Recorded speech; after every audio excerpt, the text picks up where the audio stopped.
Hello, welcome to part 14. I'm sorry the part 13 got very short and I kind of started to run in the walls. And like I said some time ago, when I start to do that, I'm so tired. I almost fell asleep and so yeah, I just had to cut the stream and go to bed. Because yeah, that's something I learned. If I get to that stage, stop the stream. So yeah, very short part 13. I think it was a little over half an hour. And I'm like, what the hell was I even doing yesterday?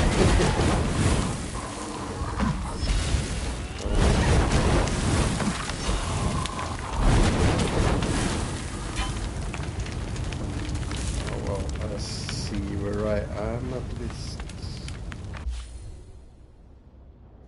Looking for something around Three Sisters.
Check my bags.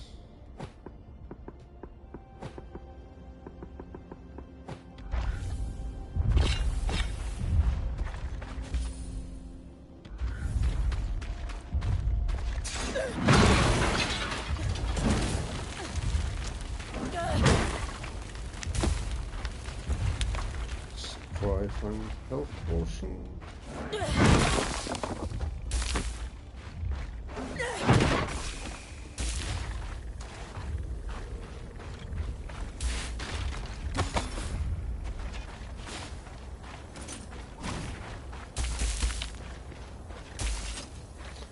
Okay, Three Sisters.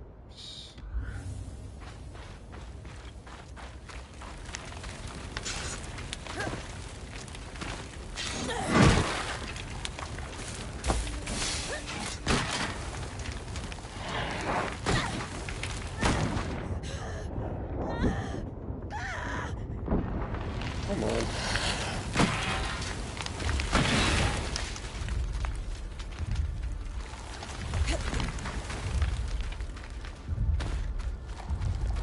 Yeah, like I said before, I wish it was a little more direct waypoint sometimes.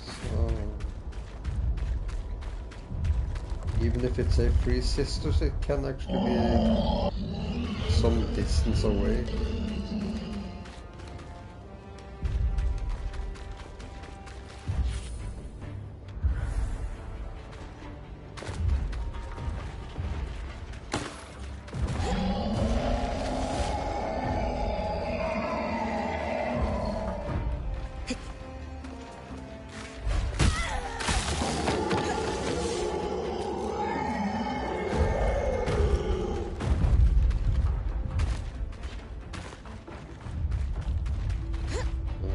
I don't need that boss, so I'm not gonna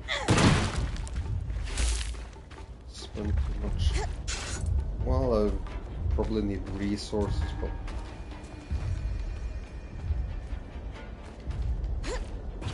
I also like the. I was kind of planning to do platinum, you know. So far, so good. Everything done. But tomorrow Kingdom Come comes. I'm not gonna say I'm gonna love it or not before I try it. I was not a fan of the first. Luckily people were, since it did actually come on number 2 and 60 FPS,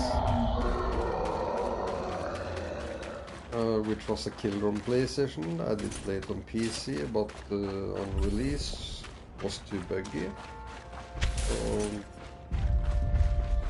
But I assume they sorted it. Like someone told me, they sold 4 million copies, so...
Just looking for a quest pointer.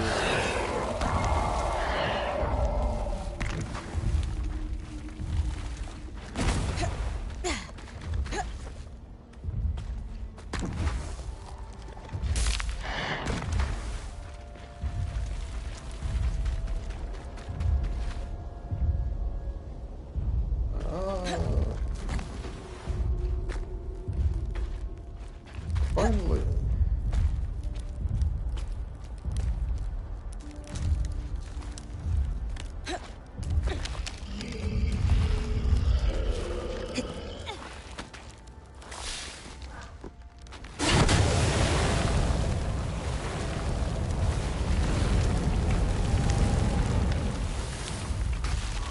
It's a report blaming the Verdant Mines for an explosion near the Veil. Supposedly, this explosion was the cause of the cyclical miasma floods. But we know that the floods were caused by Asylum. This doesn't add up.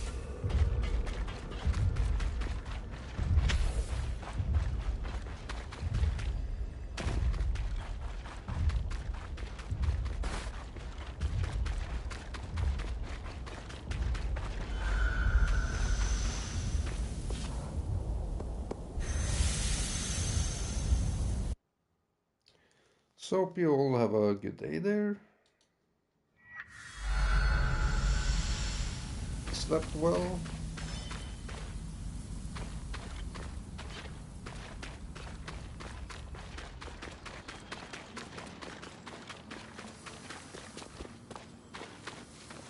Okay, talking with him takes me to the next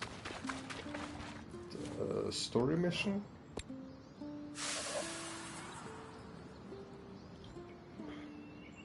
I think this is the last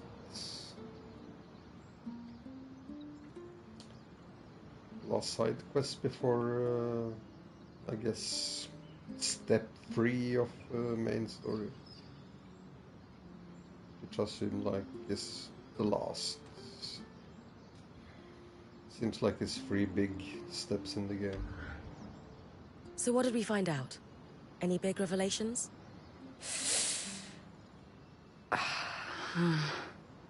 What's wrong?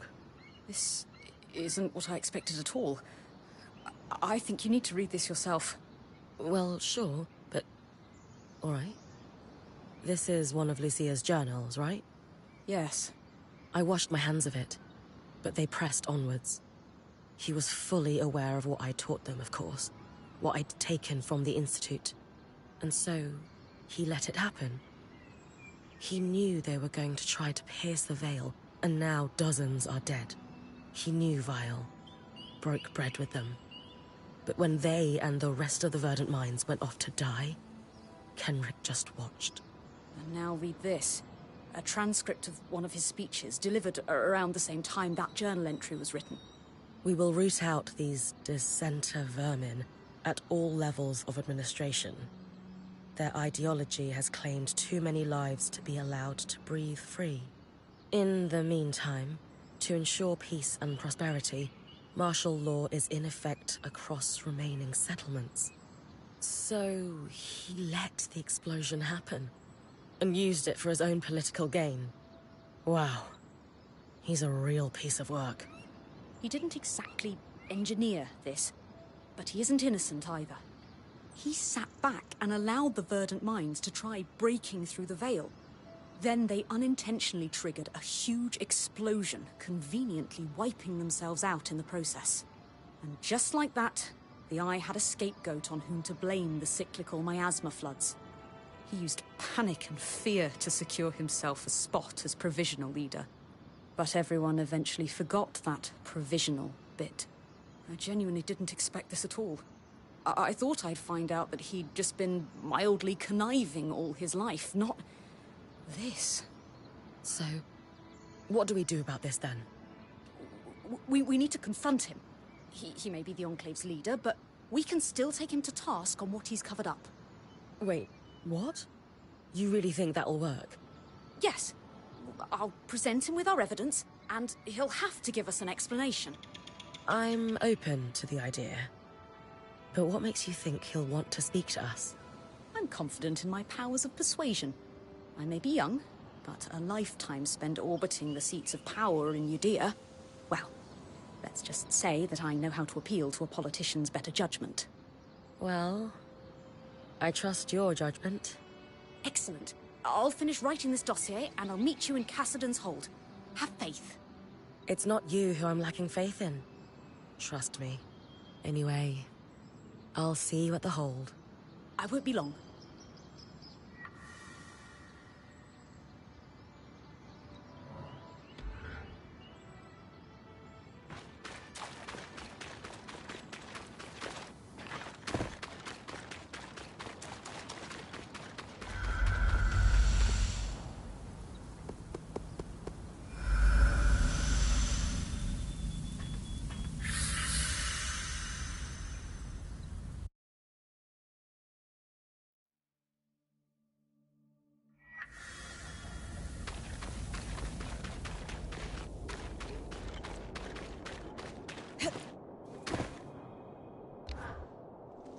Things between my father and I are maybe not improving, but shifting. He apologized for not taking my work seriously, and it seemed genuine this time. Did he apologize for all the lying? He's trying to make amends for that, in his own way. He's even brought me onto an enchanting project he's been working on. It's hard. Part of me wants the relationship we used to have back. A bigger part of me knows it's gone, for good. You're probably right that you can't go back. But if he loves you enough to atone, maybe there's a path for the two of you. I know I need to keep my guard up for now. But truthfully, I want that more than anything.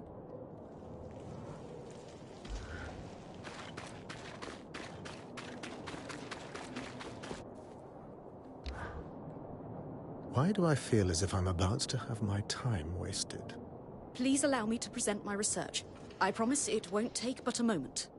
I've compiled a dossier concerning an event that occurred in the Enclave around 35 years ago. And what event would that be, pray tell? The attempt to pierce the veil. I can only assume you were familiar with the Verdant Minds. The name rings a bell, though it's been decades, as you said. They were the subject of many of your speeches. It's interesting that your memory on the subject is hazy. You'll forgive me for not remembering the exact wording or subject of any of the hundreds of speeches I've delivered throughout my career. That's not a problem. I can summarize my findings. Firstly, our evidence suggests, with a high level of confidence, that you were aware of the Verdant Mind's plans to pierce the veil. Secondly, in support of that assertion, you gained this knowledge through your close relationship with the enchantress known as Lucia. I never knew any enchantress by that name. That's odd, since you seem to have been a recurring character in her personal journals. Though, truth be told, she didn't seem particularly fond of you in the later entries. So, back to the attempt to pierce the veil. You knew... I knew that it would go poorly. You knew? Of course I did. But what does it matter? You could have stopped it. But I didn't. Pray tell, Lawkeeper, what goal did you hold in your mind as you traveled here?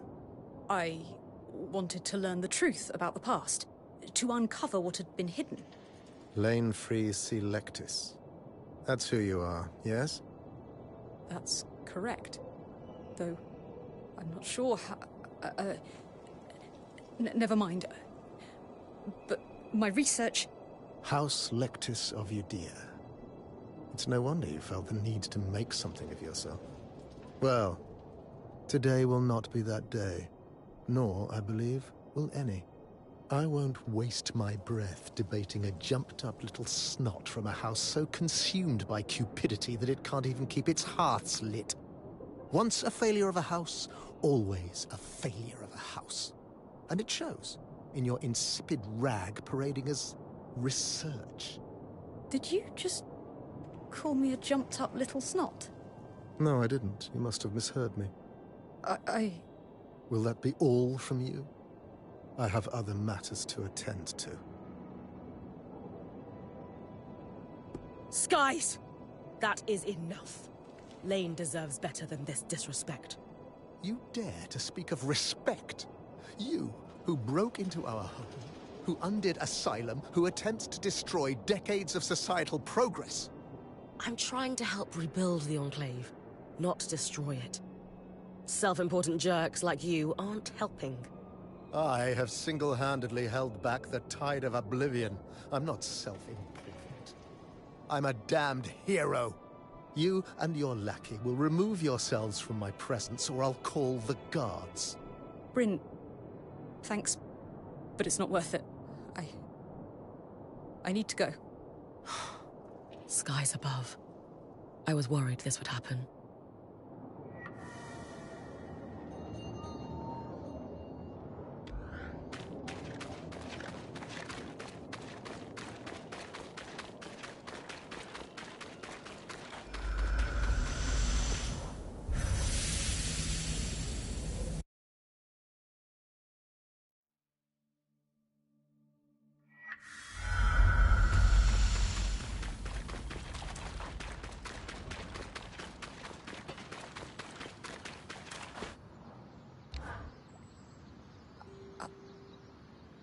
I can't even begin to explain how I feel. This is a disaster. Did I make it worse? No. No, not at all. Not for a moment. You were very kind and strong and supportive and courageous. It reminded me of why I left. Home. Everything back there was all about your house. Your actions or intent never mattered. And when I tried to forge a different path in life, the knives came out. I had no real choice but to leave. I thought I had left it all in my past. But now, here we are.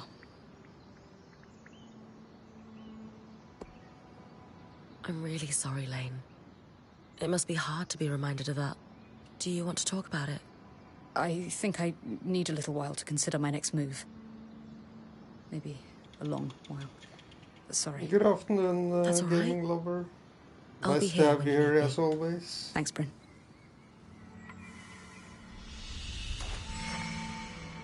And yeah, you did guess about the headphones I were using. Sennheiser.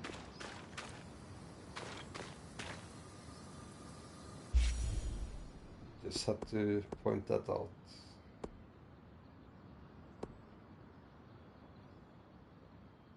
Shall I try go?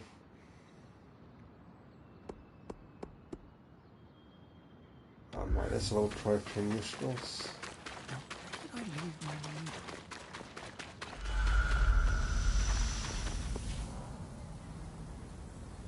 So are you having a good day there too? Slept well? If you did watch yesterday on part 13, sorry, but I did fall asleep. Well, I stopped streaming before I fell asleep.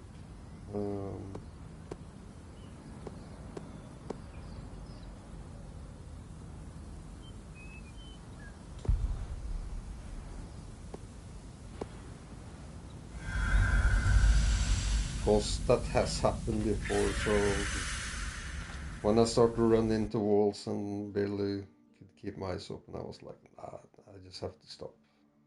So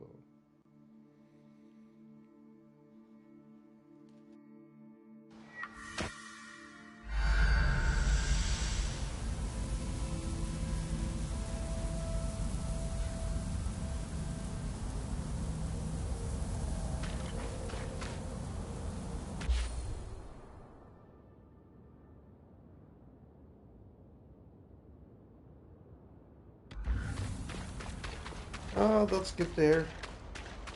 I hope you will have a excellent day.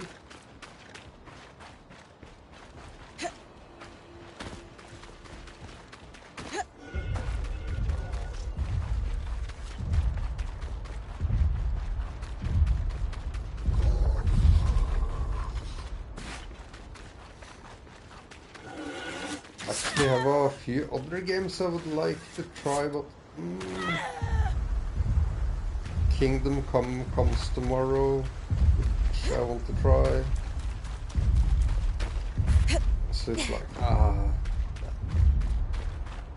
I played this for so many hours now, so I kind of want to see it through the end.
always do with a little heat.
Oh.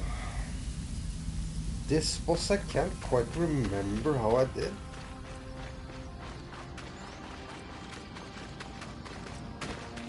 I mean, I've done it twice, but...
Strand will be useful.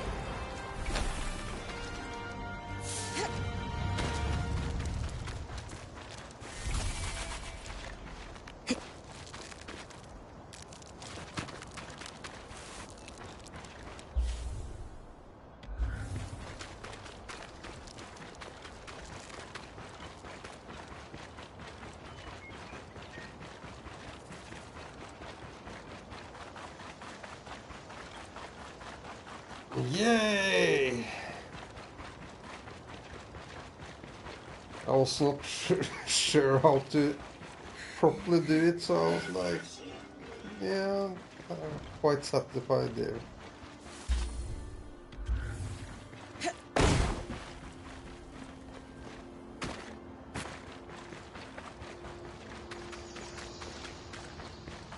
Can't remember how I did it the 2 other times, so...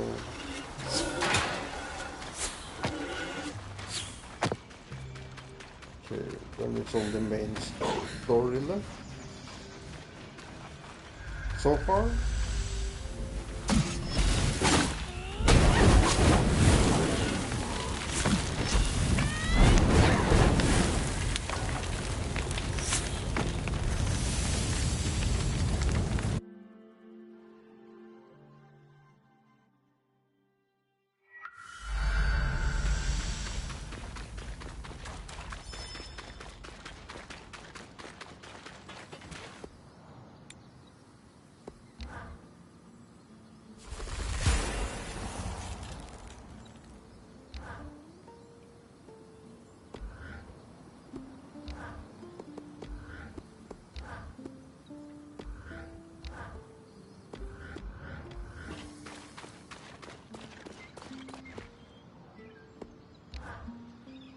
I heard you and Solar confronted Sev in the hold. Everything, go well? Sola did most of the talking. Handled it well. And then she used his full name to make her point. Oh, poor guy. Well, whatever's happening, it's got the Eye excited. He's been moving supplies to the Grand Gate, and Sev's been seen down there too. It's a loot gate large enough for the Great Arcs. I'm still not sure why. He's seconded some enchanters and crafters and sworn them to secrecy. They basically live in a camp down there. Might be trying to repair it. Sev has a knack for understanding how to do that kind of thing. Yeah, but why? It bothers me no one seems to know except the Eye. Ready to head to Cassidon's Hold?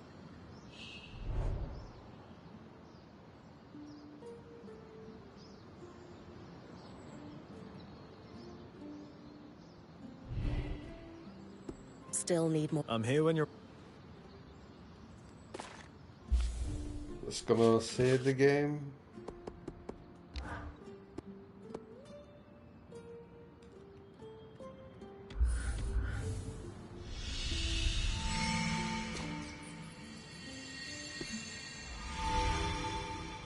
Ready to head to Cassidon's Hold? As ready as I'll ever be. Great. I'll be deploying to the Underworks almost immediately after we arrive. Watch Khan Stanhild for me, will you? I know Auriel wants you to give him a chance, but he can't be trusted. I'm always ready for anything, Eric. I know. Let's move.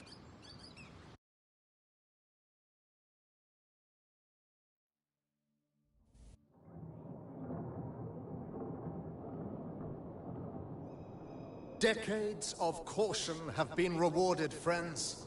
For this moment, and not one sooner, is the precise time to strike.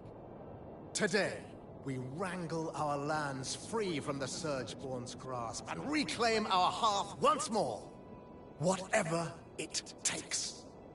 None of this could be possible without the esteemed prowess of the Spindle. Her work on the Arcs has laid the foundation for my plan. She and I will proceed to the Grand Gate at once. Scouts, you have your orders. It's time. Whatever it takes.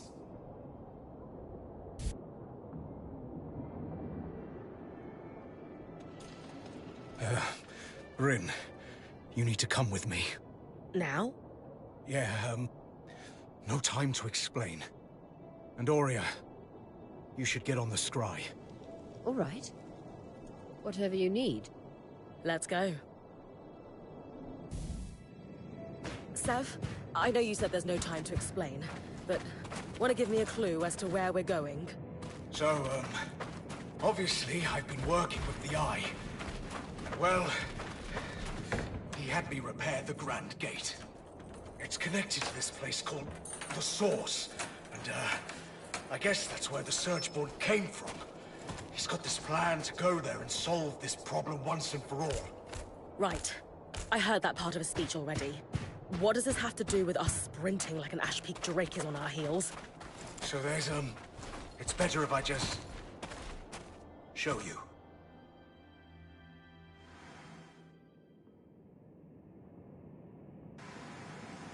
Perfect. As punctual as you are daring. Sev, what's going on? I don't know. Oh, don't blame him. He's merely a puppet. Ironic, given I'm the one all tangled up. So you... can talk? Of course. Only language could allow me to prey upon Kenrick's exquisite inadequacies. You've been talking to the Eye? Manipulating him? Into a foolhardy and preposterous plan that only an absolute imbecile could think was worth pursuing, yes. I've been down here for years, laying groundwork and learning what I could about your people. All towards a moment when I could convince Kenrick to act. I almost despaired he ever would. And then, along comes you. Me? Oh, yes. Kenrick is threatened by you. Terrified, even. In your brief time inside the Veil, you've accomplished so much more than he has in decades. Not that that's saying much. Still, you are the perfect catalyst for change. We have that in common, as you will discover in time. So now, he's going to open a gate to the heart of the Enclave, convinced he can recover it from us. And the one person I worry might be able to stop us is here, talking to me. You're fast, but even you can't run to the rescue now. You've thought of everything. Except, why tell me all this? Because you're too late to stop us.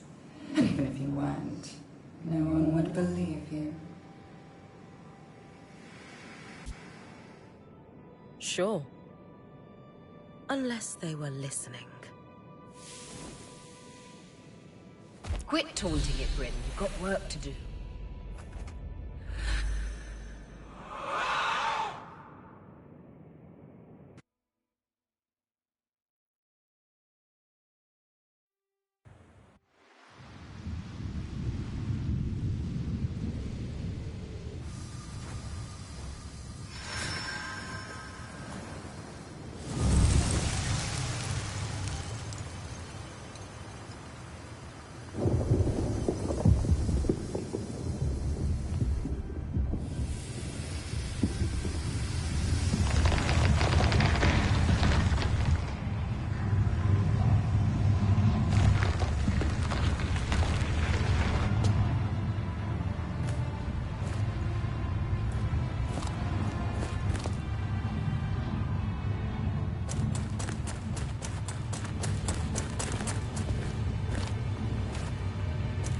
Isla, we must retreat!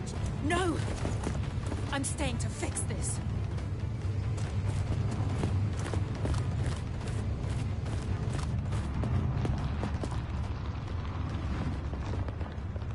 Do whatever you can to buy me time.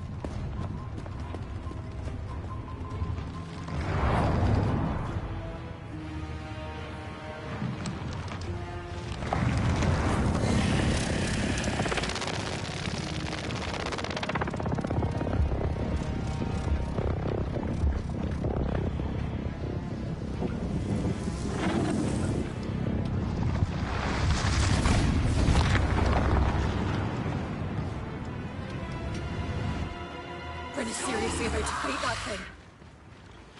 The spindle told her to buy time. Let's hope it doesn't take too long.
What's she doing to the Ark? Hopefully not what I think she is.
Whatever it takes.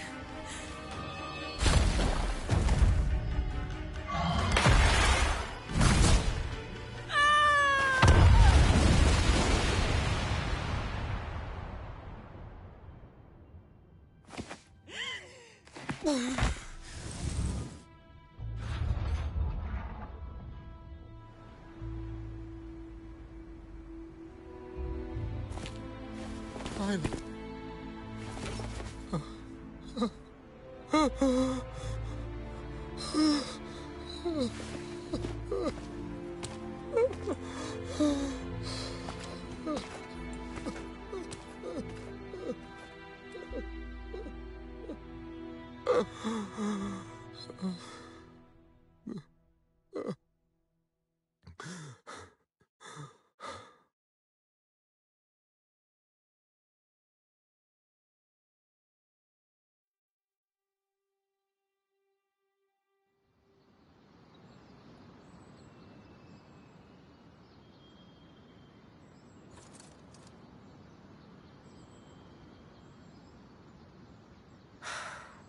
Spirits.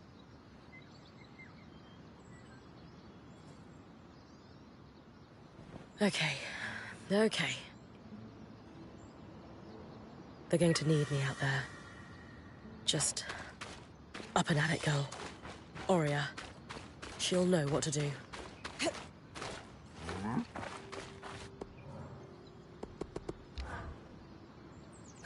Tell me, do you plan to make near-death experiences your career, or is it more of a hobby? Casmin, I'm all right. That's not the point, Bryn. I was really scared.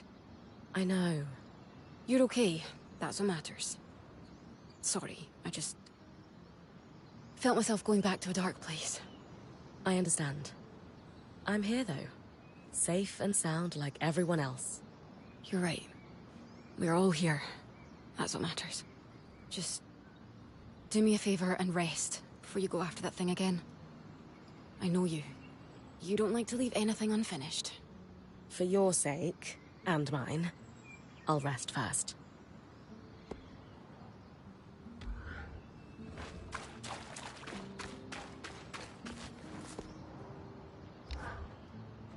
Hey. Hey. How'd you feel? Okay now, but it was touch and go for a while. Lane will probably never forgive me. For that matter, I might not either. I knew that fight. The spindle, giving her life like that. It'd be on your mind all night. How could it not? And I've been mulling over what to tell you this morning. I had a speech planned, but you don't need a speech. You're like me. It'd ring false. So I'm going to tell you what I'd need to hear after something like that. You did good.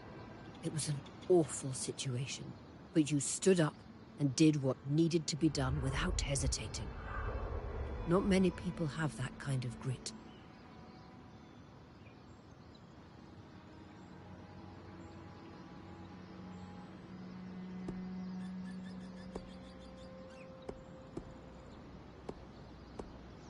You're right. I think that was what I needed to hear. Thanks, Aurea. You deserve it. You've come so far in here. We've all had to adapt. But you more than anyone. Look. I know you, Bryn. You're made of stern stuff. You've the mountains in your bones. Any sense of doubt or being shaken is just snowfall. Temporary, and it'll slide off soon. That was the part you practiced, right? Yes. But that doesn't make it less true. Okay. Okay. Thoughts on what we do next? We obviously need to deal with that beast. But where to start? We need to get everyone together. Our band, Arakim too. And I want you to call the meeting. Me? Yes. You.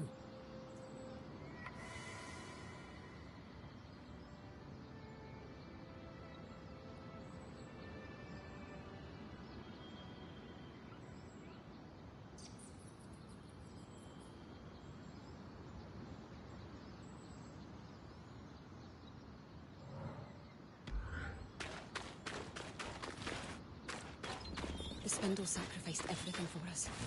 We could have lost Bryn just as quickly as we lost her. We didn't.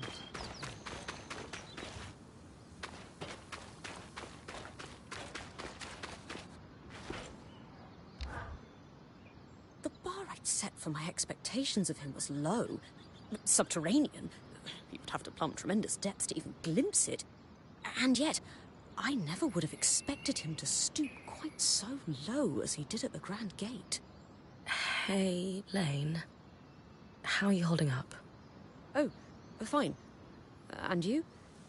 Are you recovering from your latest near-death experience? We were all rather worried about you. Thanks for the concern. A little sore today, but no lasting injuries. Good. Good. Are you sure you're fine? Yes. Just ruminating on the numerous disastrous failures that led to this. Not by us, but... We'd all love to predict the future. But smart as you are, even you can't do that. Isla would still be here if I could. I know. She saved us all. Scholars rarely agree on much. But if there's one philosophy many of us share, it's that we must understand our past to build better futures. Maybe I couldn't have prevented this tragedy, but I can't help but mine the past for clues of what was to come. If only to stop it from ever happening again. How did he know? Lane, are you all right? I'm just... rattled. I never told you, or anyone else, my full name. Not because I didn't want you to know, or because I thought you'd judge me, just that I'm allowed to hold information back. And the Eye threw it at you like he'd known you your whole life. Yes, and he accurately described the state of my house, too. Which is not a secret, particularly, but... At least we know who told him. I'm not following. It couldn't have been anyone but Sev, right? Oh. Oh. I feel so stupid. We know that the Eye was able to apply a lot of pressure on him. That doesn't make it okay. But maybe knowing what happened helps. Usually I would agree. But this one was quite a shock. I feel as if I've turned up to a knife fight armed only with a wet sock. We'll come more prepared next time. You couldn't have known. True as that may be, it's the sense of betrayal that bothers me most. I know we've chosen to forgive him, but Maybe it's worth talking with Sev? I don't think so. Sorry. Not right now, I mean. Too fresh. That's fair. Keep it in mind, though? I will. There's much to reflect on, as always. Thanks for listening. So, we've spoken about stories. The kinds that are lost to time or war. But what about those stories that are yet to be written? What is the story of Bryn, Slayer of Surgeborn, point of Aurea Silverbeak's legendary Weaver Band? I suppose that's me in a nutshell, isn't it? Yes, but what else? I can't help but wonder whether there will be anyone else who's indelibly part of your story. I need someone who can match my accomplishments, of course. A mighty warrior. Or a tactical genius. Or perhaps a renowned scholar? Not what I pictured for myself, but maybe. They'd have to be extraordinarily prestigious, of course.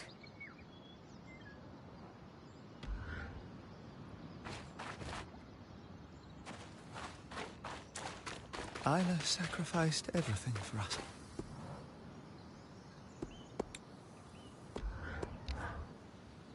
Bryn, I cannot fathom how you must have felt in that fight against the Surgeborn. As strange as it is to say, I had the easy part. Yes. The tragedy about Isla. So much talent lost. Wasted, even.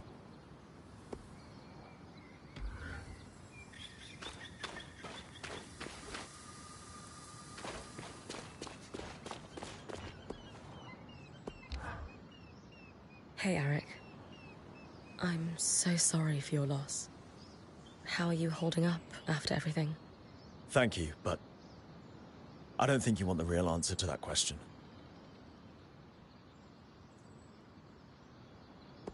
I really do.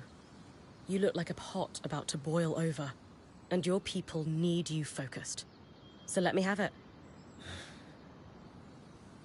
I knew Kenrick Stannard was incompetent, but this... I didn't think he was capable of this. He deploys my entire team, spreads us thin on no information. A plan that requires utmost secrecy, he called it. Swearing we would be given what we needed to know when the time was right. And then... nothing. A big speech, empty promises of victory, and the dawning realization among my team that we were a distraction. Meaningless forces to draw the Surgeborn's attention. And at that, we succeeded. While Kenrick, goddamn Stannard, ran for his life, they descended on my people like vultures swarming a corpse. Good people died because of that man. Good people will carry scars because of that man. It should have been him. Do you know what's amazing? Tell me. Digging into the past and salvaging relics that change your understanding of everything we do. Maybe this is old hat for you, because you've been free to do it for so long. I haven't been doing it that long, but I can't imagine it will ever get old. Well, good. So, our relics of the day are those scries we recovered, which work very much like yours, which demolishes my original bet on ours having been affected by this surge somehow. My best guess now is that they're working so well because they were packed up so tight. I floated the idea with Dharm, and he was pretty into it. Want to join me in following up? Oh, don't need me to do the asking this time? No. I'm getting the hang of this.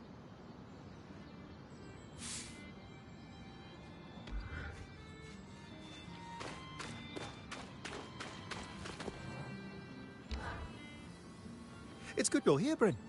We have a mystery to solve. A scrinundrum. Ah, no, that doesn't work.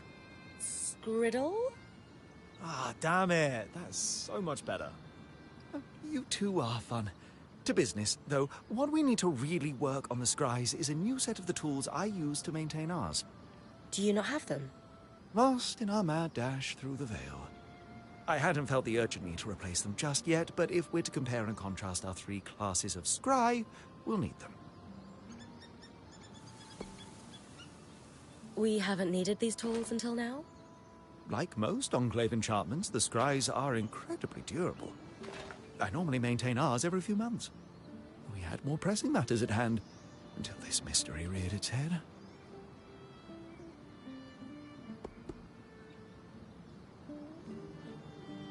What exactly do these tools involve? They are so very fiddly.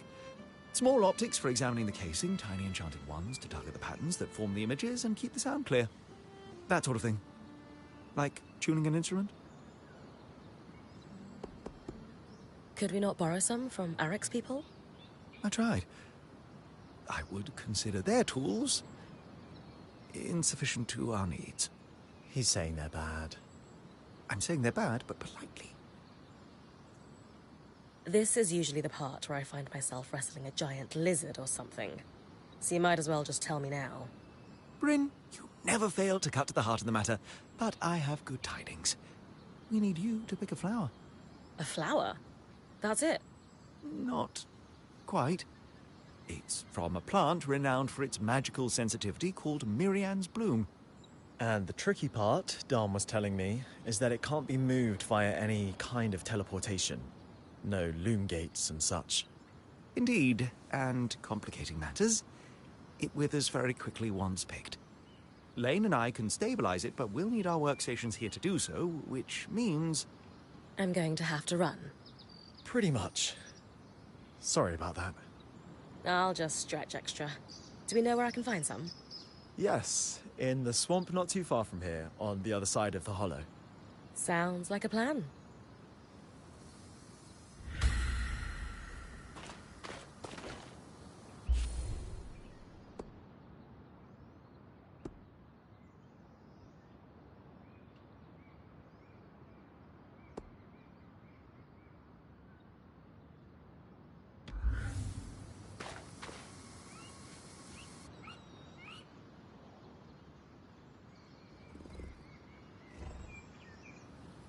I know everyone's up in their heads right now, but we have real problems to solve.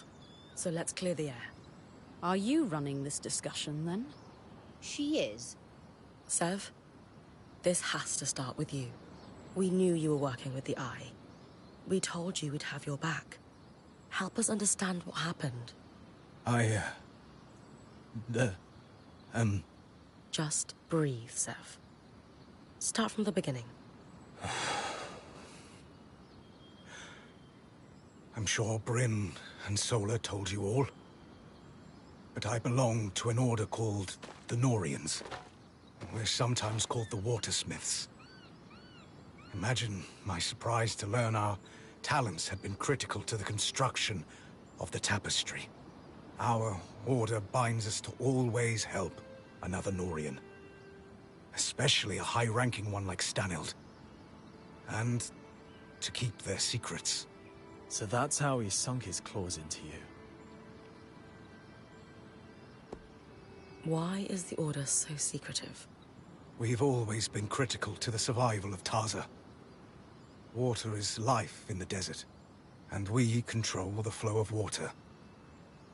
The Elders have a secret political chokehold on the kingdoms. The altruistic Norians will tell you the secrecy is so no one can undo our work. But I have my doubts. And so, the Order operates in the shadows. I imagine they were much the same here in the Enclave. What did Stanild have you doing? It was all work on repairing the Grand Gate.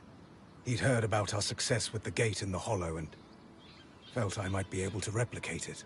Thanks to your help, I was able to do so. And he took me more into his confidence as a result. Did you leave the Norians to become Sola's apprentice? One never really leaves the Norians. Not with their life. If word got out about me betraying Stanild, I'd be a dead ram walking. But no. Good afternoon, My my people love. have a ritual known as Hope you Ram have a nice Bralem. day at work too. It is a time to pursue another path. And Sola was kind enough to accept me for mine. It's true. I knew it could be temporary, but was hoping you'd stay on after. The most important thing is whether we can trust you. Yes, Sev. Convince us. I swear, nothing I did was intended to cause harm. Too many of my order are political animals. But there is real good to be found among the Norians. Craftspeople who just wish to perfect their art. To bring water to people in need. To experiment. But need the resources to do so. Unfortunately, too many of those resources are controlled by people like Stanild. They're all the same. They see a point of control. Water, information, wealth. And they abuse it. I thought the secrets were a necessary evil. For some great purpose, but... seeing his chokehold on the Enclave... it's stagnation. You all have every right to distrust me. I am sorry. No more secrets. I just can't do it anymore. If you can't be a Norian, then what are you? If you'd have me, I'd like to stay. Those of us who have been here longer than Sev. Thoughts? It's hard to have divided loyalties. But you did the right thing in the end, and if you hadn't, we might all be dead. That takes courage. Still wasn't quick enough. I don't know what to make of any of this. I want to believe you, but it's hard in the uncertainty surrounding us. When I was going through it, you all pulled together to help me. You are all heard. And I would add that you joined us under false pretenses, Sev. You had loyalties outside the band you never disclosed. I have a hard time accepting that he kept so much from us, but shared so much with the Eye. Who knows what Stanild, or gods help us, the Talon heard about us? Only time will tell how much damage that's done. Lane, I hear you and I understand. Sev has real work to do to rebuild trust. Only you can decide when the apology feels real to you. Sev, that considered, you have worked tirelessly since joining us, and demonstrated an enterprising spirit and deftness as a smith. And before the blade could completely fall, you risked all by blocking it with your own hand. You can never be a Norian again. I do not sense that you wish to be. And who are the Weavers but a group of outcasts and misfits? Just trying to muddle through together. You will stay. And you will help. We have work to do. Tell us about Stanild's plan. Thank you, Horia.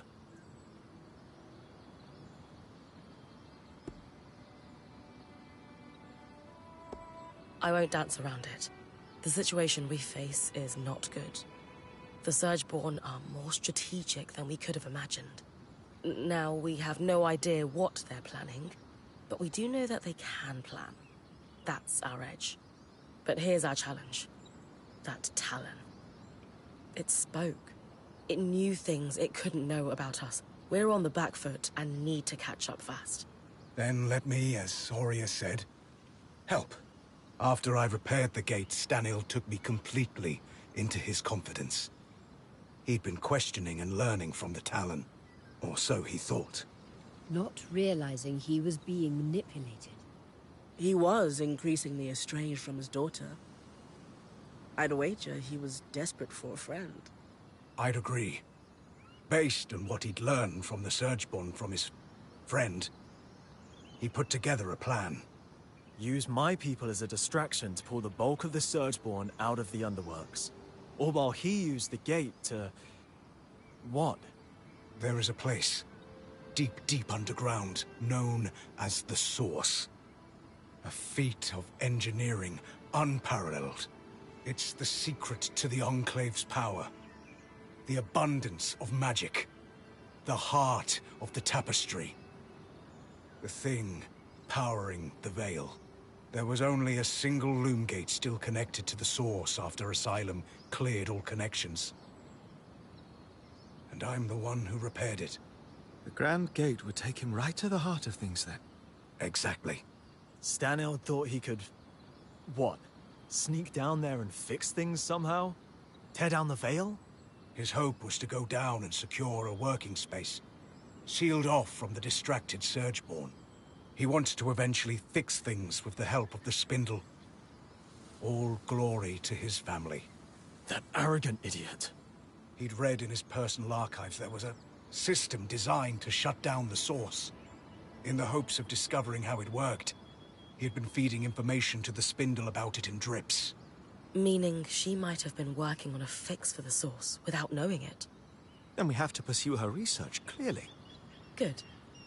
But we still have the problem Stanhild never saw coming. A great Surgeborn. Which almost certainly will be unkillable, if it operates like every other Surgeborn. It's hard to imagine any place more full of tangles than the literal source of the magic that's overflowing. On that, I have an idea. If I'm right, we might be able to turn the tables and remove its advantage. I'll need Bryn's help if that's all right with everyone. Of course. If it gives us a chance, we have to take it. I agree. Has anyone just thought to ask the Talon? What would we ask it? Favorite color? Favorite way to disembowel Ashar? No, she's right. It has clearly demonstrated an interest in Bryn. Maybe she could pry some information out of it. I'm not sure I'll get much. But I'm also sure I'm not going to think it's my friend. So, worth exploring? Then we have a path forward. Sev will pursue his thoughts on dealing with that beast. My people have started calling it the Herald. Of destruction? Doom? Why not both? As I said, people are on edge. Fine. Sev pursues weakening this Herald. We work with the Axle to look into the Spindle's latest research. And if she feels like it, Bryn has a chat with our imprisoned Surgeborn. As good a path forward as we are going to find. Let's call it here and get to work.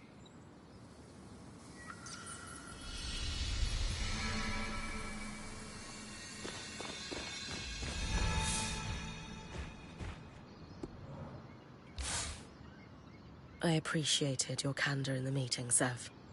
It was terrifying. Wasn't sure I'd be allowed to stay. You didn't get to voice an opinion with the others. Are we?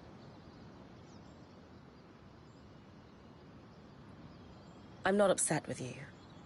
If anything, cautiously certain that what you did was for the right reasons. You'll need to keep proving yourself, of course. But in the end, you came through. I knew something was wrong the moment that thing started talking to me when Stanhild wasn't around. It was very focused on you. Me?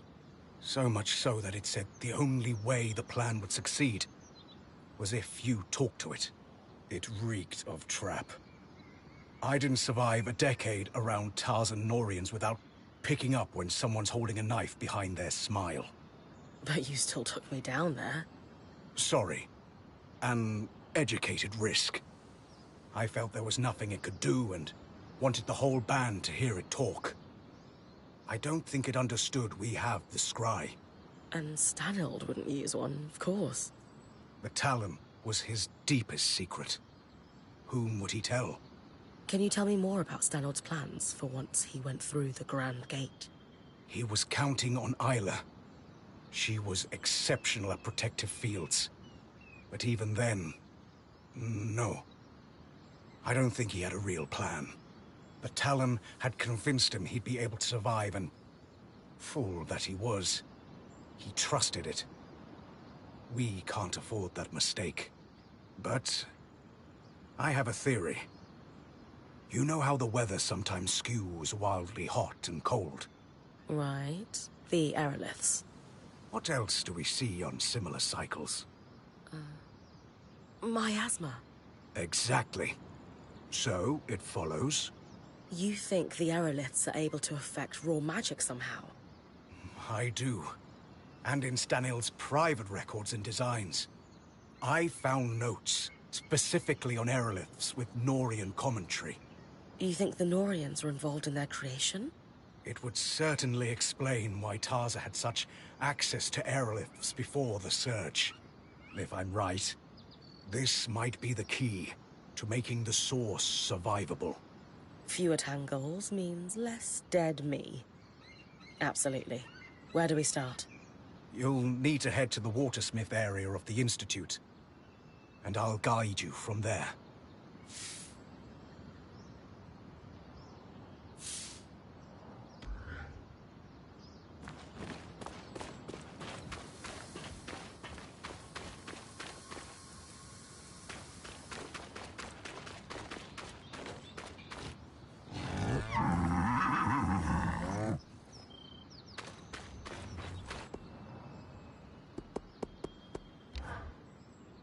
So, about all that stuff I had you bring me. Turns out I don't need it as much as I thought I did when I was sleep-deprived and strung out. Funny how much clarity comes from a nap.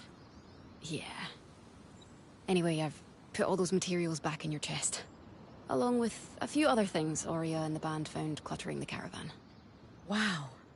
Thanks, Kaz. Don't mention it. Use it for whatever you want. Gear, weapons, fixing up the camp.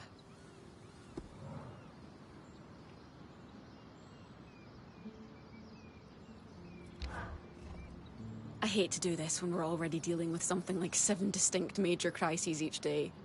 I've got 2 pieces of bad news. Which one do you want to hear first? The second one. Excellent choice. We have a stove problem.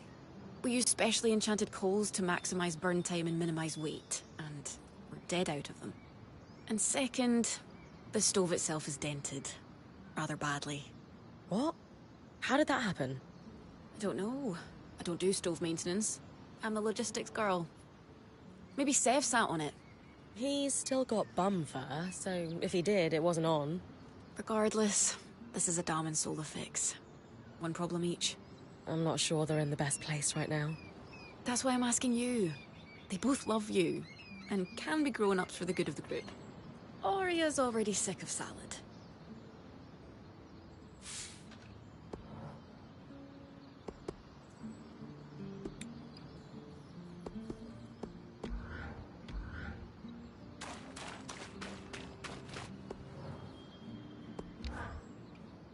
I'm sorry. For what? You saw through the eye from the start, and I doubted you when I shouldn't have. I have experience dealing with slimy, over-promising leaders, so foresight was on my side there. I'm serious. I didn't realize he was capable of this. No one could have predicted he would be manipulated so thoroughly. That level of incompetence is hard to foresee. The Eye is the highest position of leadership within the Enclave. The most progressive place in the Maida. One we've been told stories of our entire lives. It's become mythic. The more time we spend here, the more I realize that those were practically fairy tales. I allowed myself to be blinded by his title. I need to be sharper next time. Hey, mind if we talk somewhere private? Lead the way.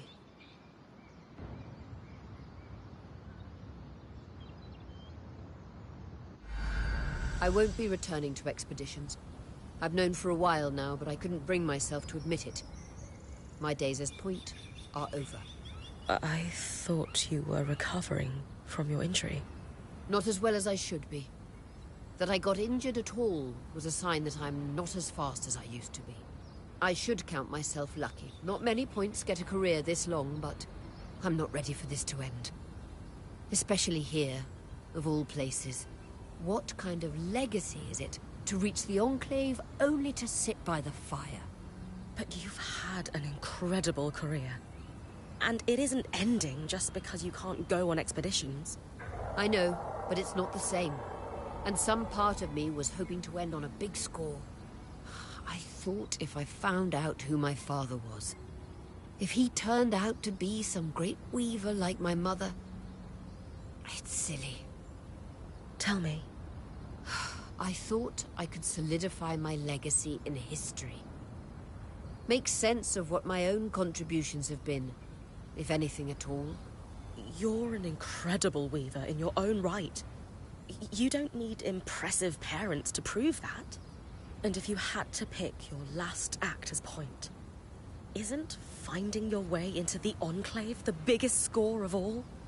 You're everything I want to be. That's very kind. Maybe in time I'll make peace with what my career has been. But for now, it's too raw. Is there anything I can do? Unless you can give me a few years back. This is grief I'll need to sit with for a while. I understand. I wish there was something I could do to help Aurea see herself the way I see her. Lane knows a thing or two about recording legacies.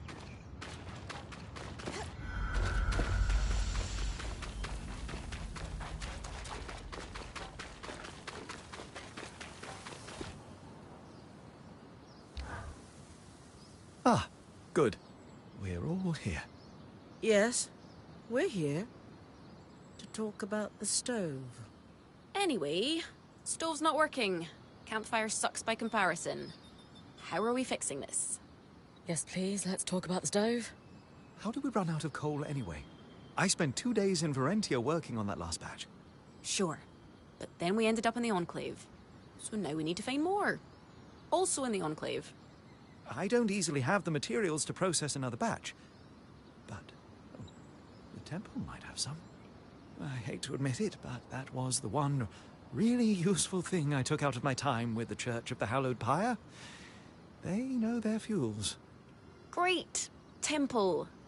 But what good's coal without a proper place to burn it for cooking? Sola?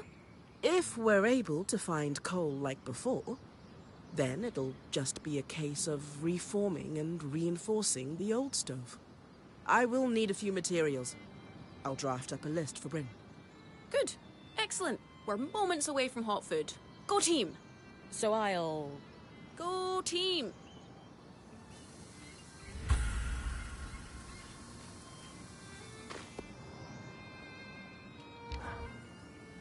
Bryn, I examined the wreckage at the Grand Gate after everything that transpired there.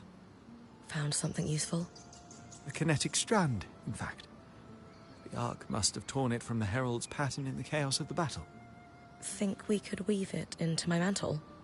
I don't see why not.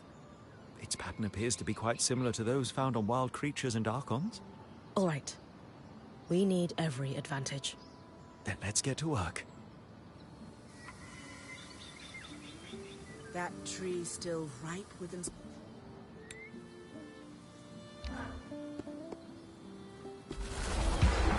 And we're finished. This will be quite the powerful addition to your mantle. How so? This strand can twist kinetic magic into a tunnel. In battle, you could push debris or enemies through it and send them flying through the air quite forcefully. Could I jump through it? I suppose you could? Hey, there's a lot of tall buildings, flying creatures. This is going to be great. You're right. Just try to be careful.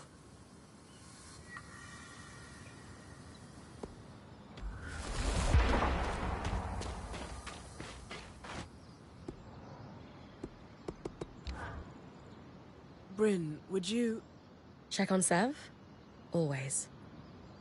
But how are you holding up? I'm all right. Just worried about him, you know? He did the right thing in the end, and he seems to have come back to us for now, but all those issues that led him to the Eye in the first place, they aren't solved in a day. He needs us now more than ever. Exactly.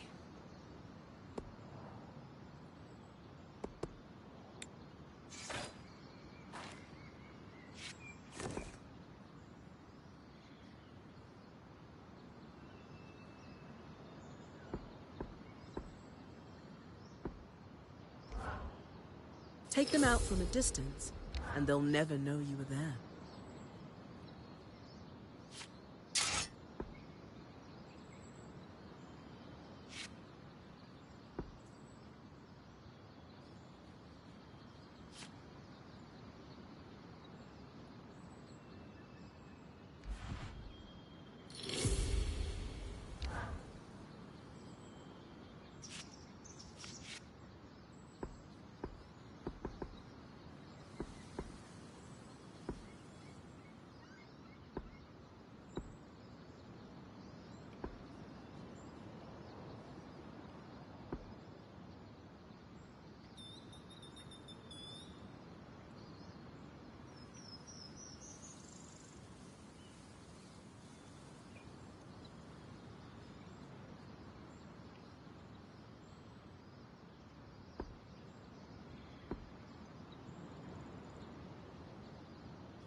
Not as protective, but great against the elements.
Lane, I was wondering if you could help me with something. What is it? Well, it turns out Oria's search for her father wasn't just about finding her family. Crusades into one's lineage rarely are. Let me guess. She didn't find the missing piece of herself that she hoped she would, and now she's having an existential crisis. Yeah, that kind of sums it up. It happens. So, what has all this really been about?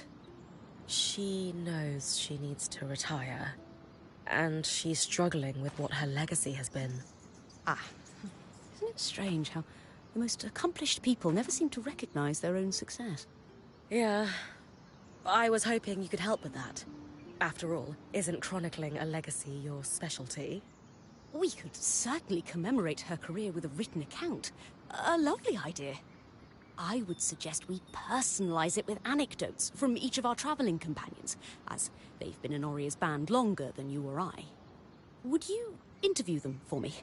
Legacies may be my specialty, but you might have the leg up when it comes to connecting with others. Sure, I can do that. Any tips on what to ask them? Ask whatever you like. Maybe you want a few humorous stories in the mix. Or some readers prefer heartfelt. Why don't I start by interviewing you? Me? Of course. We'll need your input. What has Oria meant to you?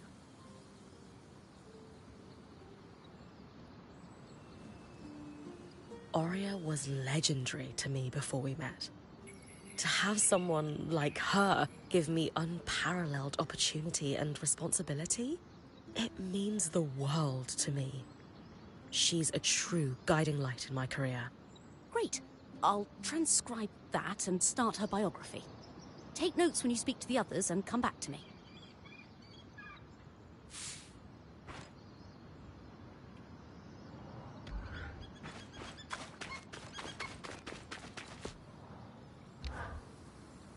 You know, a lot of points struggle with transitioning into a Watcher's role full-time. And there's never been a point more passionate than Oria. I know. I hope this eases her pain. I'm sure it will. Now, what can I do to help? We'll definitely highlight Ori's accomplishments, but I'm wondering if you've got any lighter stories to share. Oh, there was this one time I had to borrow a pair of her trousers after an experiment went awry. Well, borrowed without asking first. So you stole her trousers? And they fit you? It was wash day, and I was trying to accelerate the drying process with a little magical heat. When all my clothes went up in flames, no one else in the camp would let me touch theirs. So I borrowed a pair from Oria while she was out on an expedition, hoping to find a solution before she returned. Alas, I did not. When she came back, she simply cocked a brow and said they looked better on me than her. I still have those trousers. They're comfortable, so I wear them on wash day for a laugh. And if I have to belt them above my ribs, so be it. Thanks for sharing, Dom.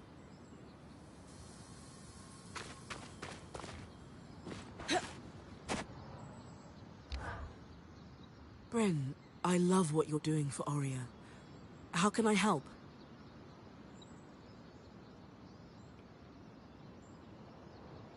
What do you think Oria's bravest moment has been? I think she's living through it right now. How so? Aria loves danger. Hunting wild creatures, delving into dark ruins, pushing the boundaries of her magical abilities. But in my opinion, moments of true courage come from facing your fears, and Aria's never been afraid of danger. But recognizing that it's time to let go of what she loves and step down, leaving everything she's built in your hands, that takes more courage than she's ever had to muster. I don't think she could do it if it weren't for you. Wow. Thank you, Sola. Happy to help.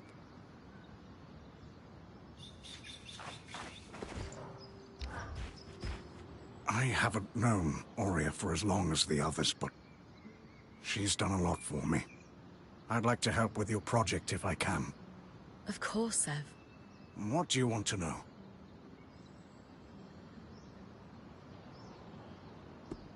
You said Oria has done a lot for you. Tell me more about that. After everything that's happened, everything I've done, she's just accepted me as part of the band. Until now, my position in life has always felt precarious. To just be accepted, no questions asked by someone like her. It means everything. She's given me a home. All of you have. You'll always have one with us. For the first time in my life, I actually believe that. Thanks, Sev. Glad to be of service.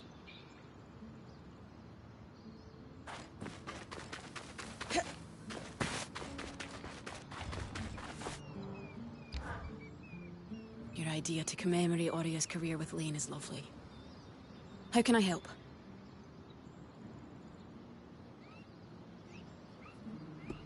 What is Oria's most impressive accomplishment? It's tough to choose. But I always remember this time we were camping in the Sansa Plains. Oria had heard of a drake a few leagues north of where we made camp, believed to be one of the biggest in the Maida. She left on an expedition, hoping to return with a few scales or maybe a tooth. Gone for hours, she came barreling back into camp at nightfall, dragging its entire hide behind her. We ate and drank like royalty for a fortnight with all the riches that hide bartered on the Imperial black market. I don't know which memory is fonder. All of us gathered around the fire, sharing a bottle of aged mead. Or the look on her face when she dragged that hide into the campsite. That's perfect. Thank you for sharing. My pleasure.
My hand is cramped.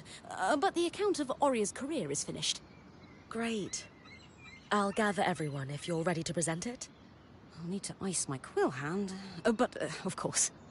Let's hope she likes this. She will.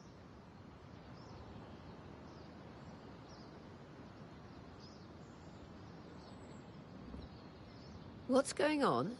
We wanted to present the latest addition to Lane's archive to you, together. We all contributed, though credit goes to Lane for compiling and writing it.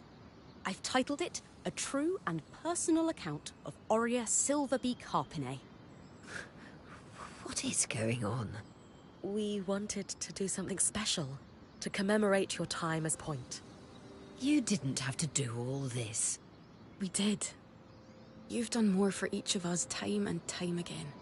No one is more deserving of a place in Weaver history than you, Oria. So we took it upon ourselves to write you one. As a thank you for everything. I don't know what to say. Lane, why don't you read just the opening? Oria Silverbeak, as she came to be known, was born to Sharian Harpinet and Eugenius Osphine inside the Enclave just before the Surge. Osphine? Though she never knew her father, her mother hoped Oria would follow in her footsteps as a skilled enchantress within the Maida. But Oria decided to become a Point, blazing her own trail. Something she would continue to do throughout her career, bigger and bolder each time. We'll let you read the rest on your own. We hope this account will help you see yourself and your accomplishments the way we see you. I'm at a loss. All I can say right now is thank you.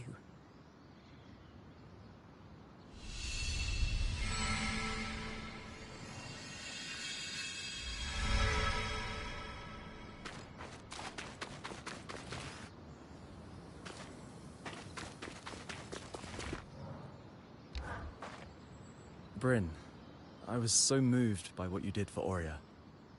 It's clear she means a lot to all of you. Thank you. She does. But her father, Eugenius Osphine, I know who he is. You do? Yes. And I want you to make an offering for his grave. I can give you a key swatch to reach it. Wait, you know where it is? I do. And I'm sure Oria would love to watch you visit on the scry. Okay, but shouldn't we tell her? Trust me, this is something you should show her directly.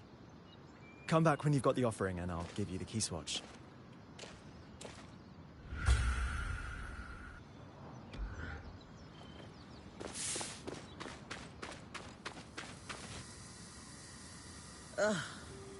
This treatise on Tarzan.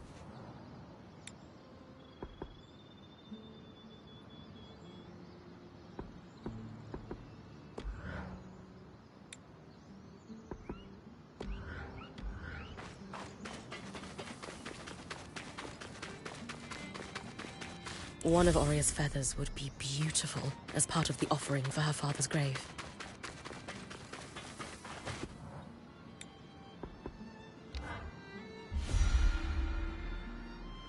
An offering for Eugenius. Time to talk to Arik.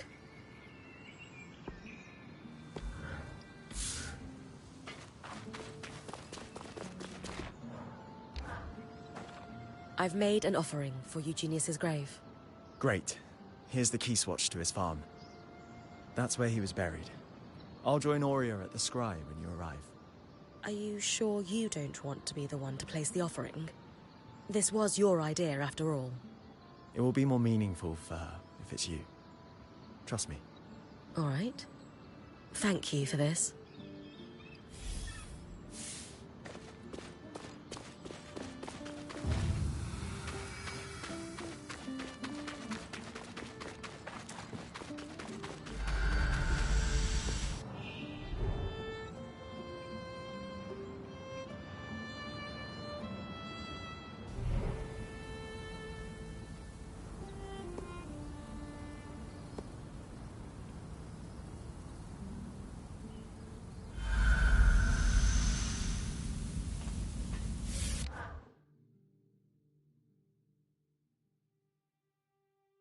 What is this place?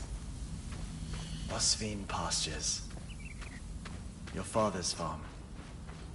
I thought you'd want to see it for yourself. My father lived here.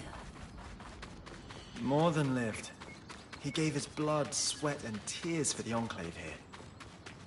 Eugenius Osphine may not have a statue in Denevron for excellence in weaving or kissing the eye's arse, but he kept the surviving weavers afloat during the aftermath of the surge.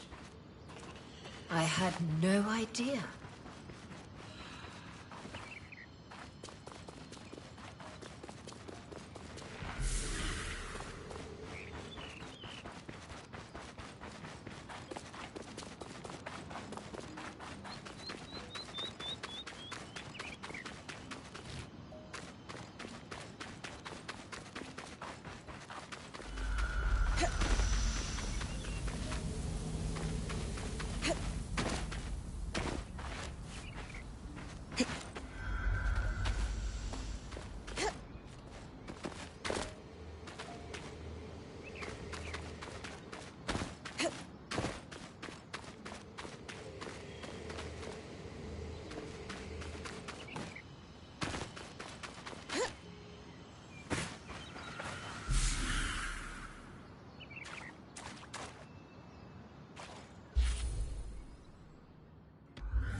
After the surge, he only kept enough produce to take care of himself and his workers.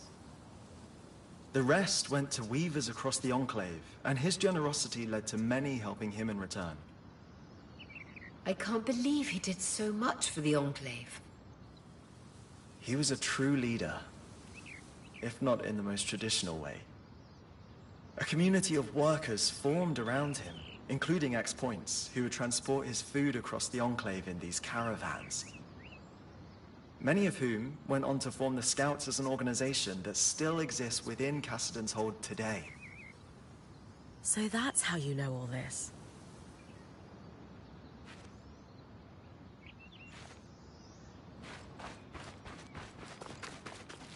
Before the arcs began malfunctioning, they were integral to farming across the Enclave. Many farmers refused to stop using them because of their efficiency, even at the risk of their farmhands being attacked. But your father scrapped his arcs as soon as he got wind of the first malfunction to keep his workers safe.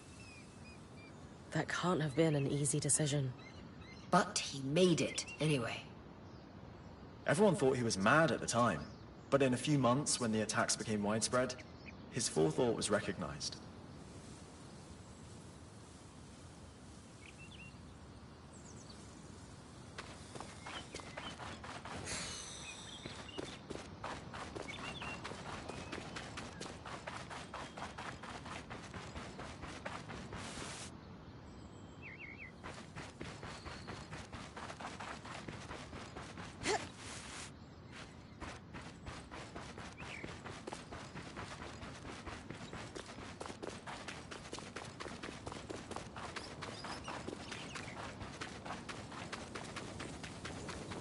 After the surge, aftershocks destroyed many farms, including this one. Tangles spread across the land. Crops began to die. While other farmers abandoned their livelihood, Eugenius never did. He had to rebuild many times, but he weathered every storm. Wow. My mother told me he was driven. Of all his workers, Eugenius was said to be the first one in the field each morning and the last to leave at night. He sounds a lot like you, Aurea.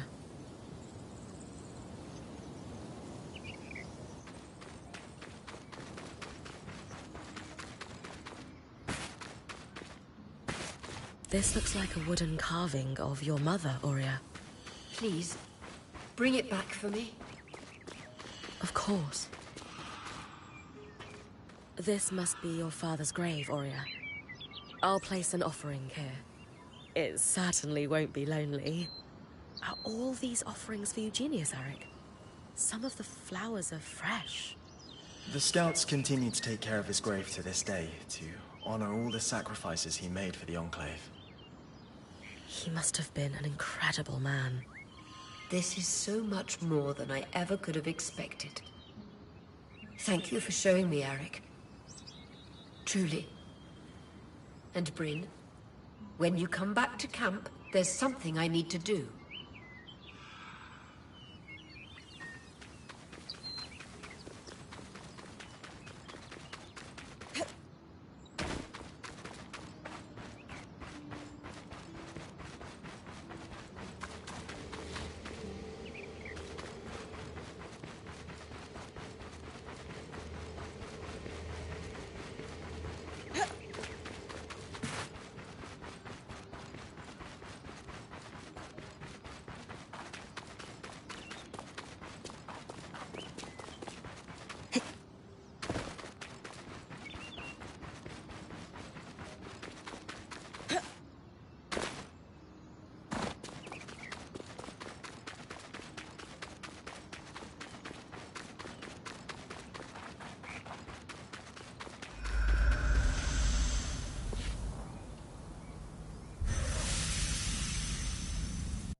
All right, everyone. It's no secret that my role in our band is changing. What each of you has done to help me find peace in that is more than anyone deserves. And the time has come for me to say that serving each of you as point has been just... Being your point has been the privilege of my life. I've loved every minute of it. But in every ending, there's a new beginning. She's been doing the job since we got here, and the time has come for us to congratulate Bryn on formally becoming your point. Well deserved. She's been exceptional. We're in great hands. Bryn, care to say a few words? Aurea, you brought me into your band with the promise of mentoring me. And it's been more than I ever dreamed. If I can become half the point you've been, I will be happy. I couldn't ask for someone better to pass the torch to. Thank you, Aurea. That means everything. You earned it. And I should have done it a while ago. It was just hard to let go.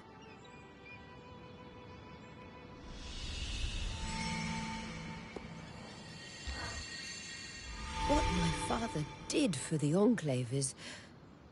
well, it's more than I could hope to achieve. It's funny. My mother never lied about who he was, but she did leave a lot out. Sounds like he was the hero she described, if not in the way you expected. But from where I'm standing, he seems more deserving of a statue than most. Yes.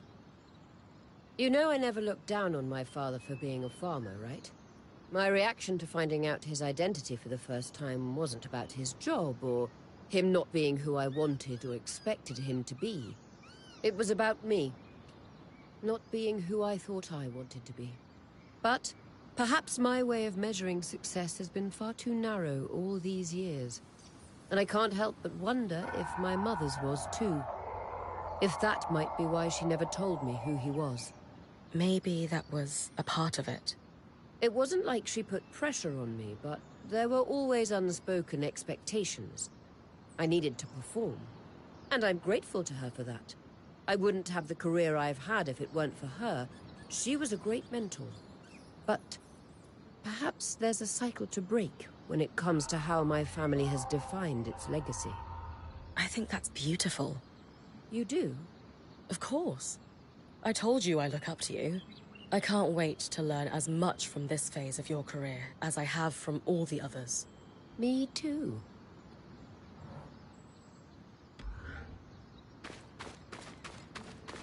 It's my pick for book club. I can't decide between a love story about a studious ram and an Auburn warrior that couldn't be more opposite, or a treatise on chasm governance prior to the search.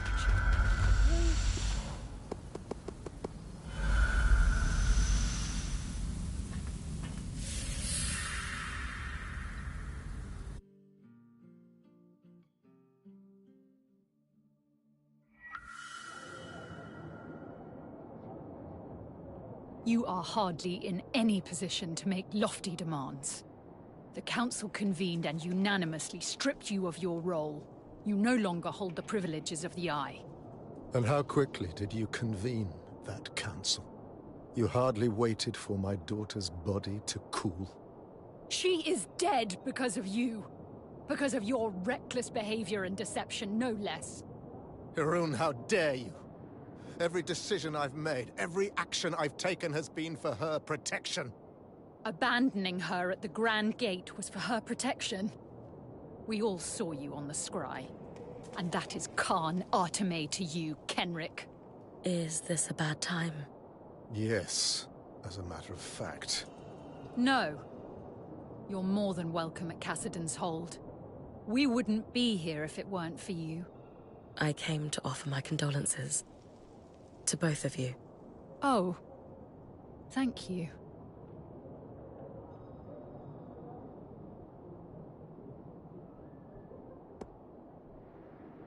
In the end, she was braver than any of us could have imagined. She took a stand and did what she believed was right. I owe her my life. She was exceptional. It's hard to imagine the Enclave will ever recover from this loss. Then why are you so opposed to giving her the funeral she deserves? With the Surgeborn swarming Denevron, we can't risk a trip to the Hallowpire Rise. For generations, every Stanild has received the right of ashes upon death. Isla will not be the exception to this. Could I perform the rite on your behalf? You? Don't tell me you're a Hallowpire priestess on top of being a righteous pain in my ass. Skies, do you want a funeral or not? She's our best option. Isla saved my life. I want to help you honor her death. I suppose you do owe her that. Fine.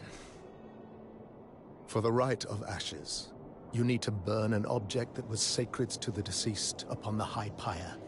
As you collect the ashes, you must read a rite aloud to thank the flames for bringing the deceased to rest. Do you have an object that was sacred to Isla? Isla's most prized possessions aren't in Cassidon's Hold. She had a secret refuge in Dredger's Mire. You're sure to find something. She was always sneaking away at night to work there. You knew she was sneaking out of Cassidon's Hold? I knew my daughter better than she realized. Return to me with the ashes. Thank you, Bryn.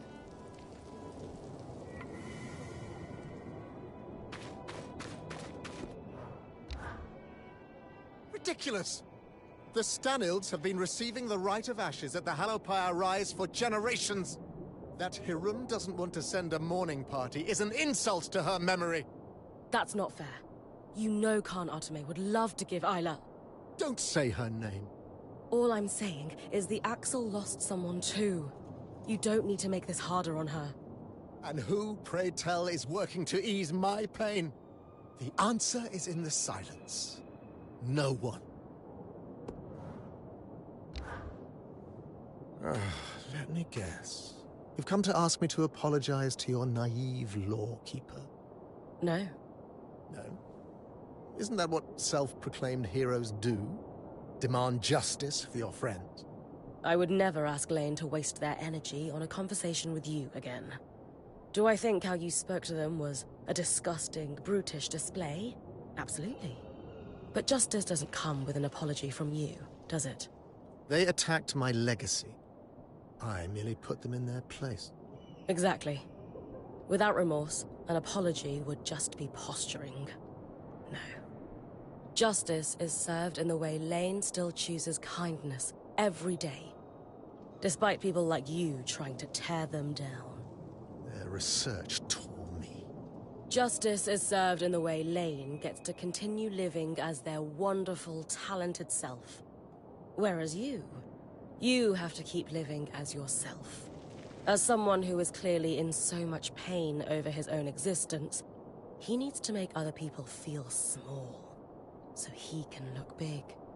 I am far too exhausted to beleaguer this issue. So we agree.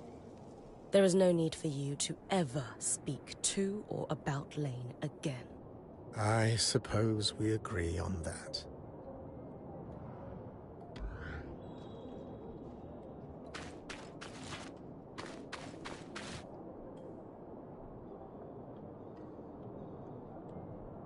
You're going to speak to the Talon? I don't expect to get much out of it, but yes. Be careful. Clearly the Talon was able to manipulate Kenrick. And while I know you're not the idiot he is, speaking to that thing is risky. I just have to find out what I can. If the Talon has any insight that can help us. It's a risk worth taking, I know. Just don't reveal anything in the process.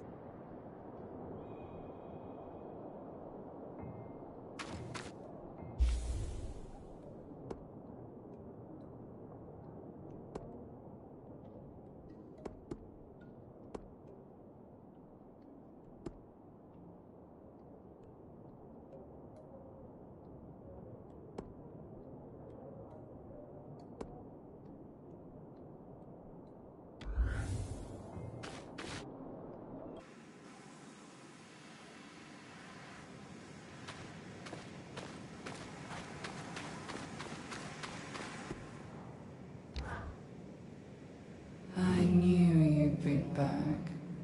Dreadfully predictable. And here I thought I surprised you. Or was your herald getting kicked back to the source part of the plan? Don't steal credit. Your great icon pushed us back, not you. And I'm quite certain it didn't survive the battle. Judging by the way you charged straight to the Grand Gate upon hearing my plan, you favor misguided heroics. Let me guess. You're going to try for a rematch. Don't know what you're talking about. Let's not lie to each other. I like you.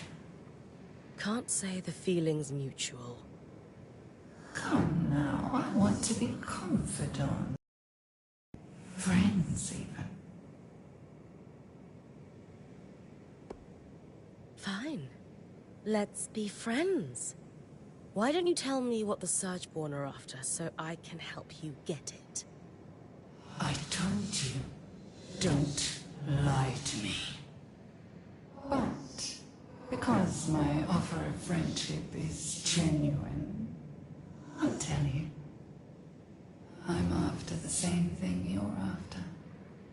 Magic. And the power that comes with it. But Surgeborn already wield magic.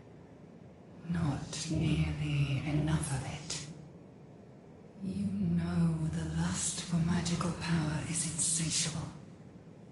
Why else are you risking everything to tear strands of it from behemoths? I'm not power hungry. Don't lie. Especially when your actions actions betray your words with such ease. How did you end up down here anyway? I let myself be captured. Why? It became apparent that I wasn't going to uncover the secrets behind the Enclave's power by razing its capital to the ground. Oh, I do miss the razing. Still, I needed intel that I could only get from the inside. So I allowed myself to be captured and waited until the leader of the Enclave came to visit me alone one day. Kenrick had influence and insecurities, making him the perfect target. He felt quite special that I only spoke to him. It helped that he assumed our herald couldn't pass through the Grand Gate when he staged his attack. How did it get through? The resonance modulator should have filtered out Surgeborn. You didn't have a sample of that particular Surgeborn.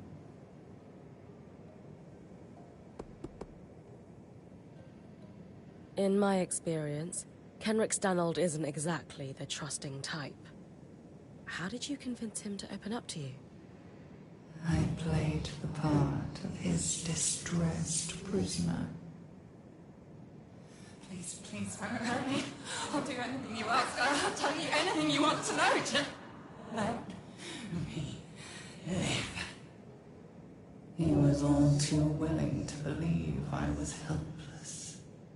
After all, that would mean he had power.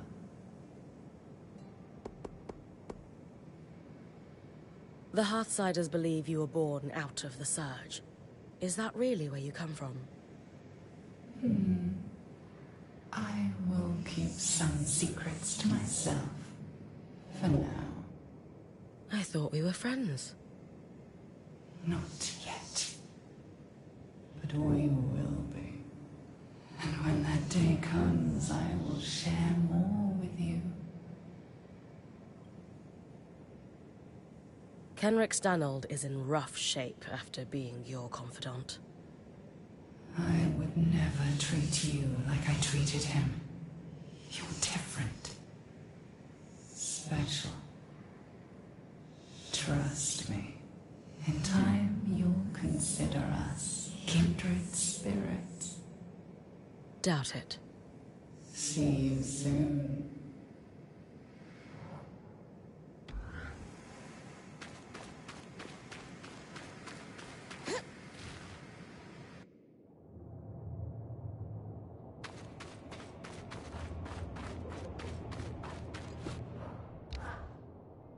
Hey, I can't imagine how you must be feeling.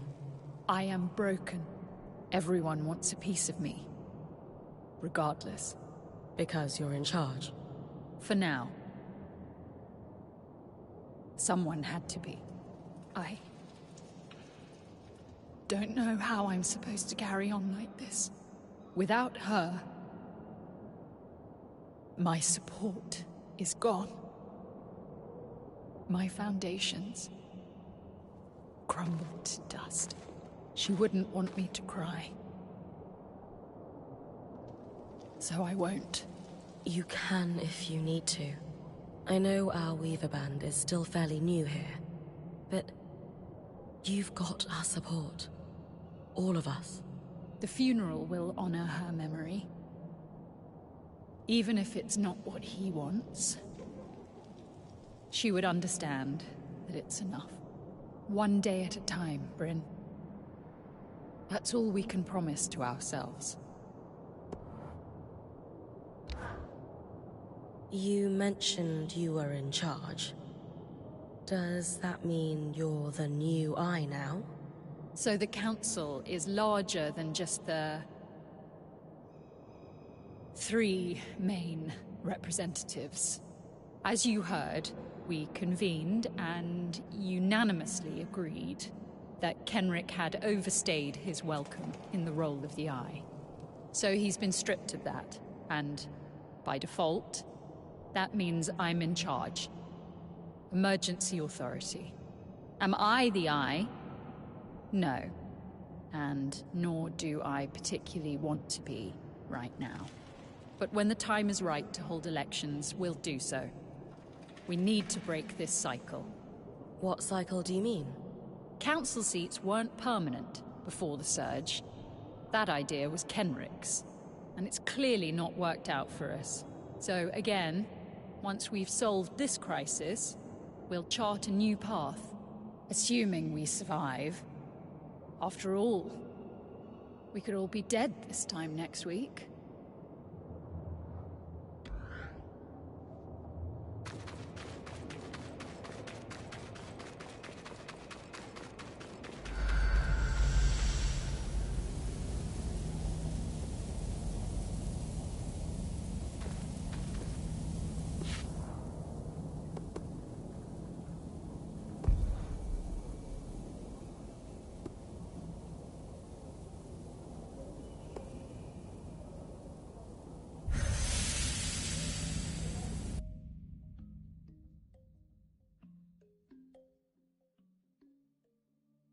I'm going to let Arik power the scry for your run with the Bloom Bryn. Appreciate it, Aurea. You could use the practice.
That might be Isla's secret refuge.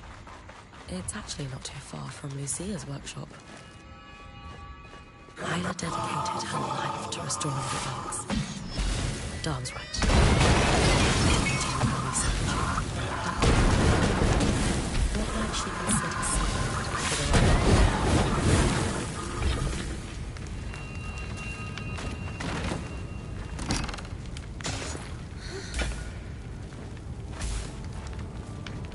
A letter from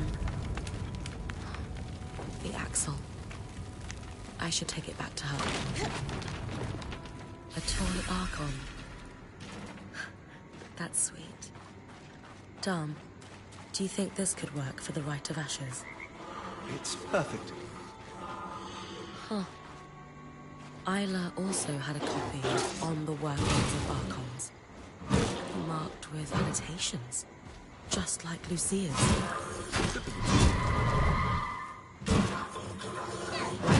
I'm losing you. You hear me better now? Yeah. Weird. The scribe...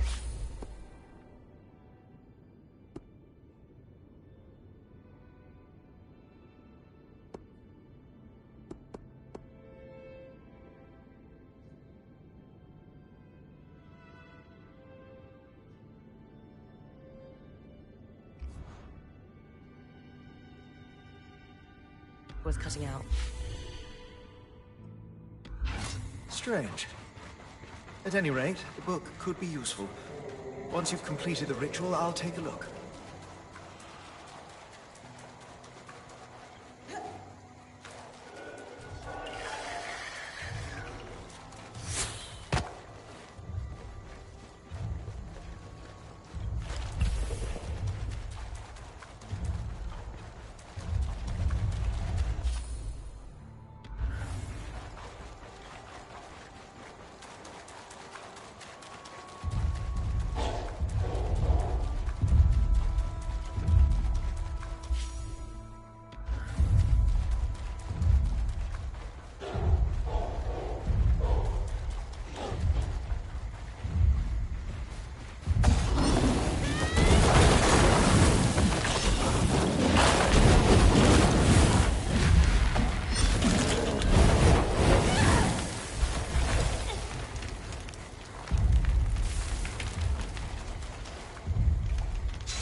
Here goes.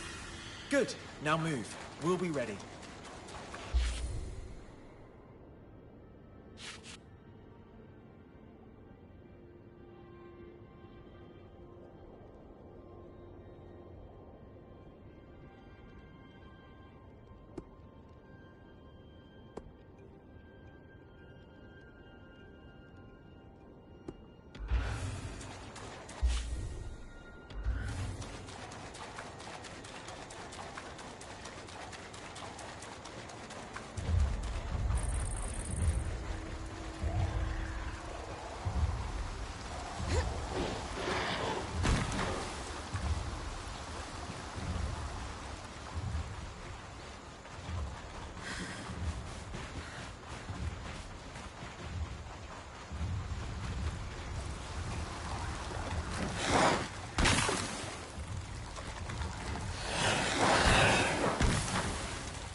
Ah, it's basically crumbling to dust.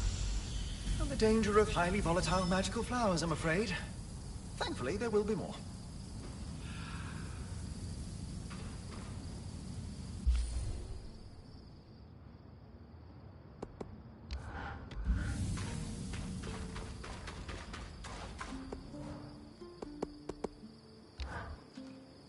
The last conversation I had with the Spindle was about Yura's plague. I went to Cassidy's Hold to visit her. Really? Well, my understanding was that she didn't experience it herself. No, but she understood being stigmatized by it. Even though Yura's plague affects many races, most believe it only affects Kashar. I haven't known many others like me throughout my life. Not intimately, at least. It was nice to speak with someone who understood that part of me. I'm glad you got that chance. Agreed. We never know how much time we'll have with someone. Too true.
I'll need to place the toy ark on the high pyre.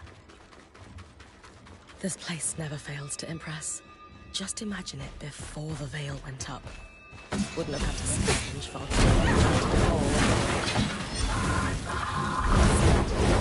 such a sweet home.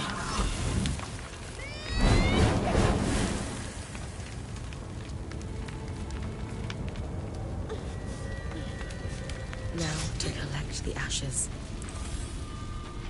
Though the flame abates and the ash grows cold, let she who worshipped you rest in eternal warmth. Beautiful, Brain. I'm sure I will. There it is again. The scry is cutting in and out. Dom? Aurea? Can you hear me now? You're back. While you bring the ashes to Cassidy's hold, I'll analyze the scry. Something strange is afoot.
One never quite forgets that smell. Temple coal taking you back? Unfortunately, yes. It conjures up images of stern keepers, hot stuffy vestibules, and ranted invective posing as sermons on the evils of magic. It was everywhere in Renland. The church has the nation in a stranglehold, and so I left. At considerable speed. I don't think I really stopped running at all until... well... Until you met the love of your life. yes. I thought so. I still hope so. It's been a strain on you both. I'm sure everyone has noticed. Need an ear? Maybe. It's clear she yearns to just stay here in the Enclave, even if we brought down the veil. But I find comfort in the road. It has few preachers, and no community dedicated to strangling out individuality. Worried if you stop moving that it will catch up with you? I suppose I am still running, in a way. Does she know that? It's not something I want to burden her with. She's strong, in a lot of ways. Something to think about. Right. Yes, I shall.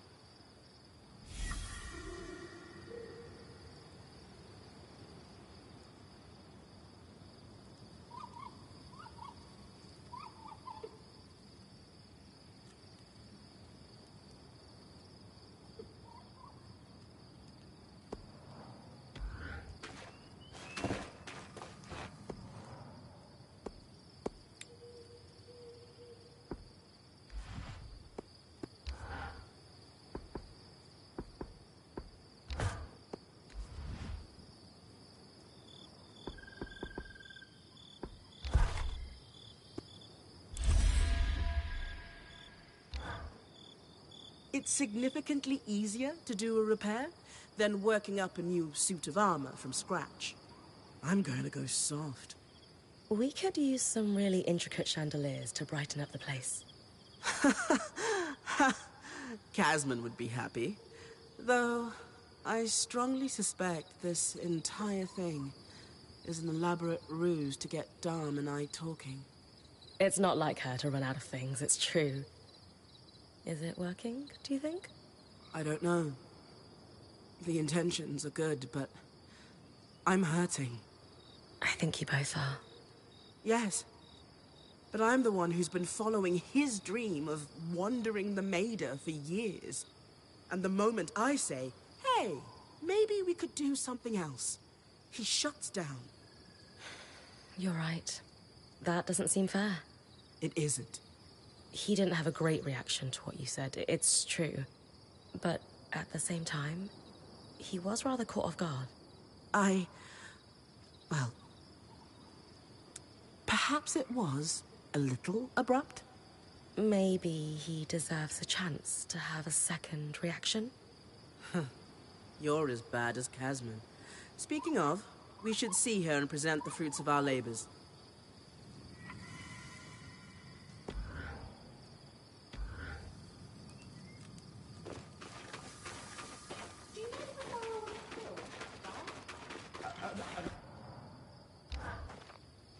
I had a chance to run a test, and I would say our stove is cooking better than ever. Keeps the heat well, burns clean, a job well done. Dom's always been very good at treating that kind of coal. Must be the Wren in him. Hardly. No, I simply find my inspiration in... I think... Shh. Sola, I have an idea. Oh? Tarmakind uses exceptionally precise temperatures to work the metal, yes? Sometimes exceptionally high? I mean, yes, but... I finished Xavier's journals. He was quite thorough and talked extensively about working with the Halopire priests. Nothing quite helps me commune with the flames like someone slamming a hammer into metal. You'd be surprised. But I imagine Dom means the shrine underground. I saw it mentioned too. Precisely. And perhaps we could lean on our intrepid point to investigate. Spooky underground fire shrines are all in a day's work for me. They must have kept records. Samples, perhaps. I really appreciate this.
I performed the rite, and I brought you the ashes. Thank you, Bryn. Isla admired you. She would be honored that you did this for her. It's not how she would have wanted things. I should have been there. Enough! I know you're grieving. We all are. But you are no longer the Eye. And this disrespectful conduct ends now. You owe Bryn a thank you. And an apology for that matter. And probably a great deal more than that.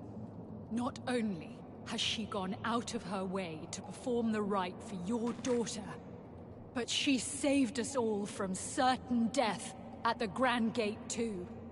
None of which she would ever have had to do if it weren't for your... For my actions! I know! I know! It's all my fault. I should have been there. Not at the temple. At the Grand Gate. I should have stayed. The way she looked at me when I left her there. Never forget it.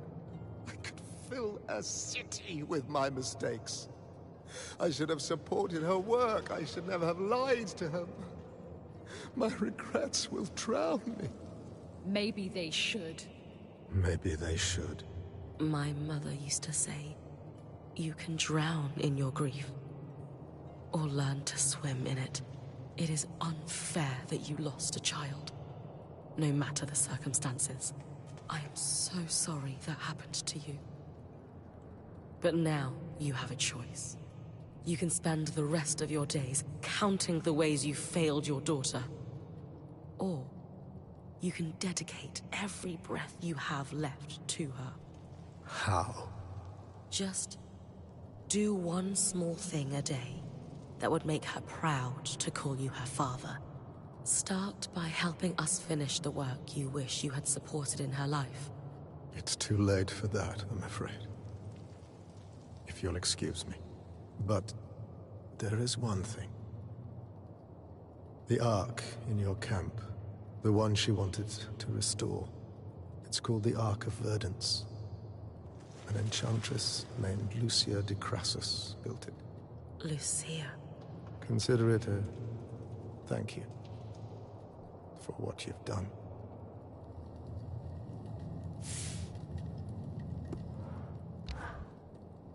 Is there anything else you can tell me about the Ark of Verdance? Please. I've had enough. Just leave me be. Fine. I understand.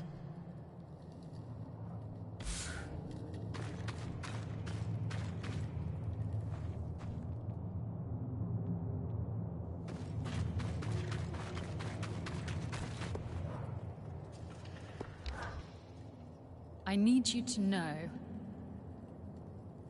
nobody else has been checking in on me like you have. I feel as if I'm alone in the stifling dark. But you are a bright light. Even though everything is very hard, I need you to know that I see what you're doing. Thank you. Of course. It's just the right thing to do. You, laying Isla to rest, is what she would have wanted. Despite what her father said. You inspired her to be better. Braver. It respects her memory to the fullest. It was the least I could do.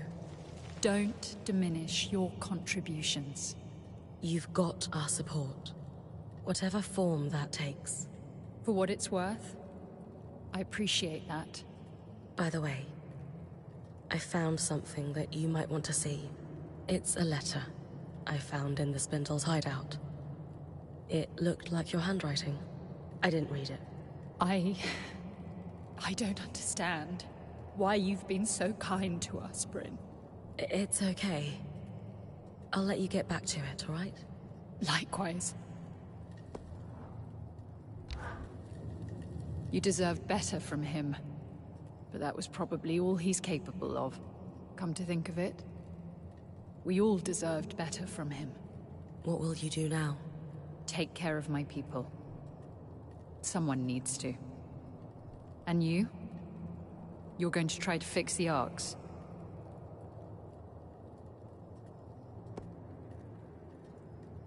We learned the Surgeborn have something that can go toe-to-toe with the Great Ark. I need to finish what I started. And I think Isla's work can help me do it. I wish I could help, but Arks were Isla's expertise, not mine. Still, I agree. That Ark allowed you to pass safely through the tangles, where Surgeborn go to regenerate. If you're going to try to fix it, consider me heavily invested in your progress. It's too great an advantage to ignore. I'll keep you updated.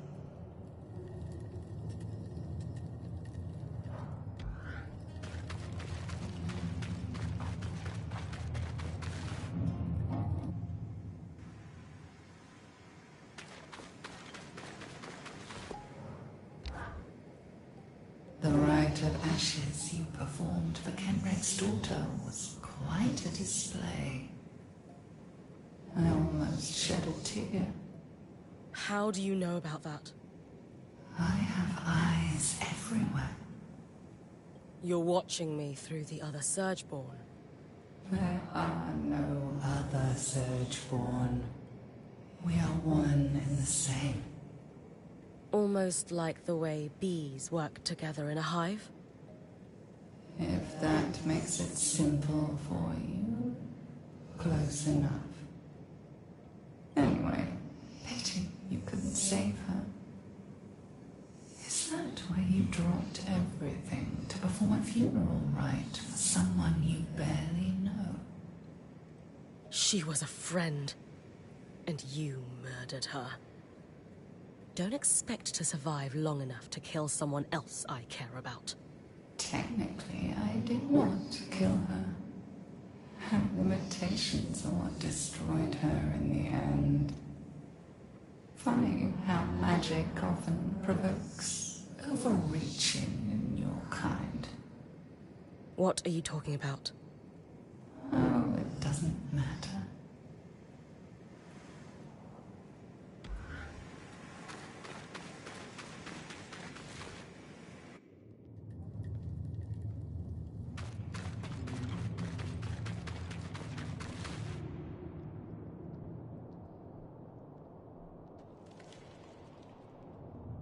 My light.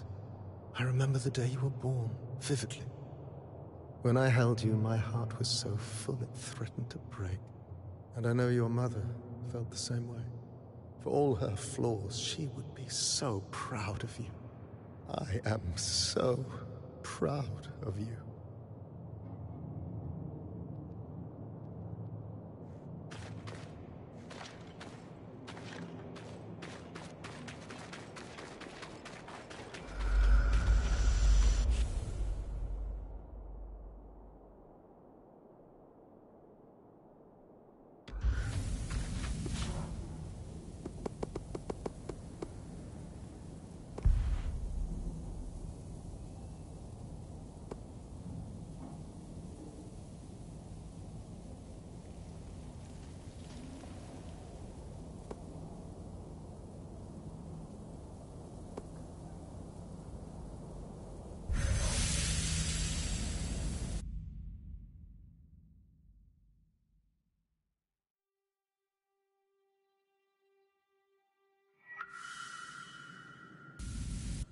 I'm almost surprised they had derelict down here.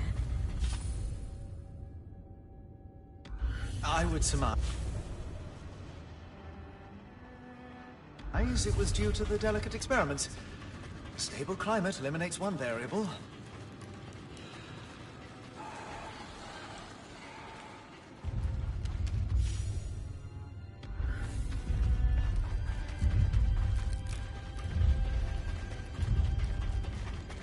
Intriguing to think of weaver smiths and priests working side by side down here.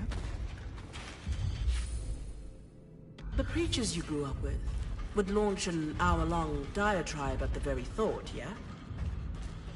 An hour would just be the introduction.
This is promising. Detailed slithing logs with Xavier's name on them. Lots of sketched out designs.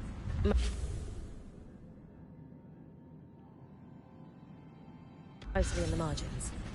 Doodles always help me think too.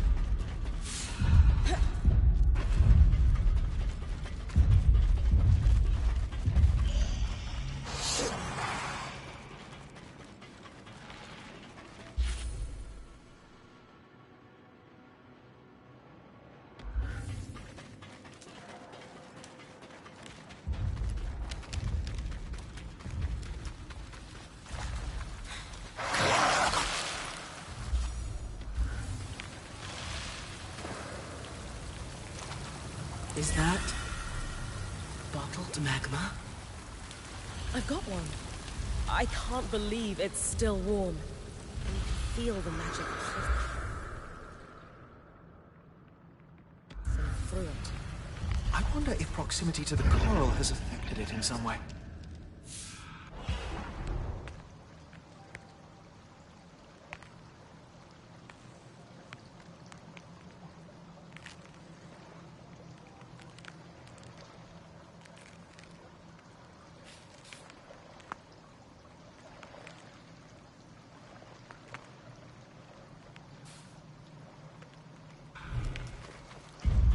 I think that's all I'm going to find down here. Get your research hat ready, Lane. There's a lot. I do not need a hat.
This is really very clever.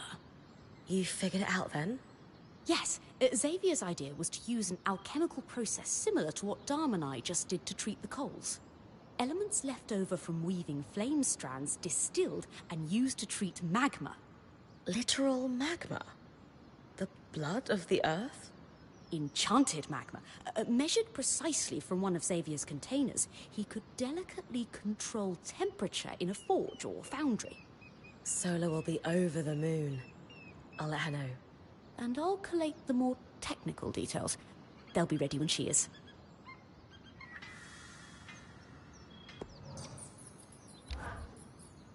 Have you ever felt like you couldn't trust the people around you? A few times. But I try my hardest to rebuild that trust when it crumbles. Some people haven't shown they deserve that effort, so they don't get it. Is there something that's putting you on edge? It's Sev, and how he was collaborating with the Eye behind our backs. Oh? I can understand, but you didn't exactly seem blown away by the revelation. I didn't have time to process it. I have now, and the more I think about it, the more upset I feel. Logically, I understand the situation. I can trace the weave of circumstance that forced his hand and led to his deception. I know he had no choice, and I've even forgiven him. I said the words to his face, so why am I still so angry? That's a tough one. It reminded me again of Udea. Will the fear and the manipulation follow me forever? Will it taint everything?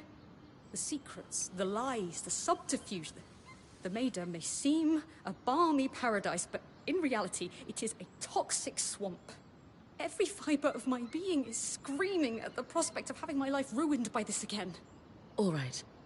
It's clear that sitting around base camp chewing on this isn't doing you any good. You need a distraction. Possibly. What did you have in mind? The Axel must be overwhelmed right now. Let's find something to help her with. I'm amenable to this. Shall I let you ask her, or...? Oh, no. You're coming with me. I suppose it'd be good to catch up with her, and I'll meet you at Cassidy's Hold, then. See you soon.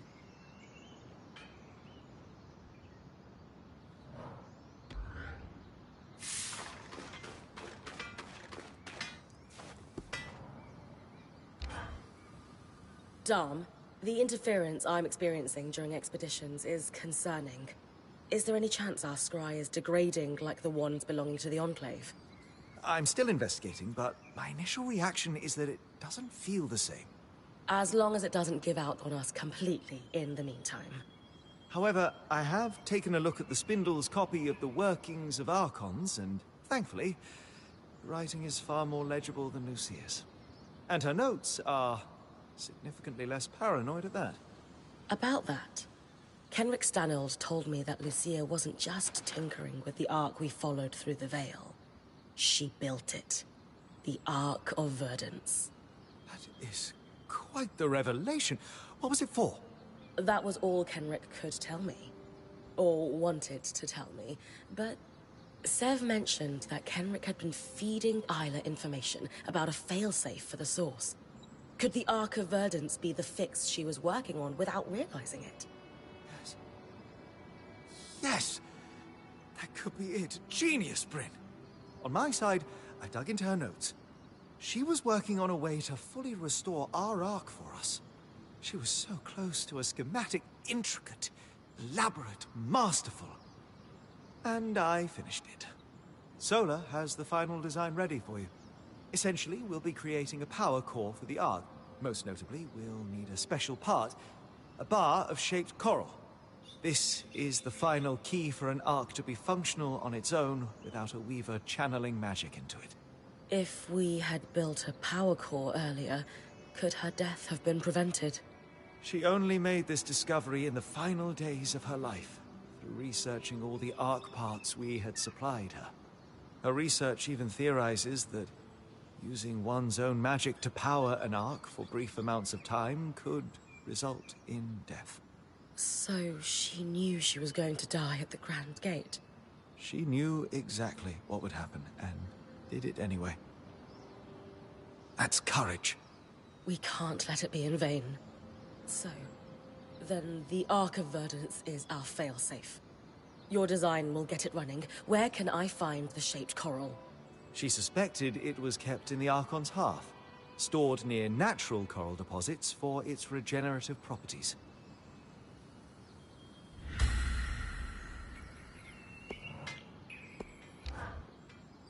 You performed the Rite of Ashes beautifully, Bryn. Glad to hear it. Not being part of the church myself, I felt a little out of place. I'm sure Isla is at peace. The rite I read mentioned shrouding the spindle in an eternal warmth. Is that in reference to an afterlife? Yes. Although the Reformed sect do believe in an afterlife, it is featured more prominently in Orthodox Hallowpire beliefs. The idea being that the Great Fire is an ethereal, divine being which cannot be fully comprehended in this life, and who waits for its followers beyond this lifetime. The Eye asked me to collect the ashes from the altar on his behalf. What does he intend to do with them? It depends on the sect. But often the ashes from the ritual are interred with the body in a burial site.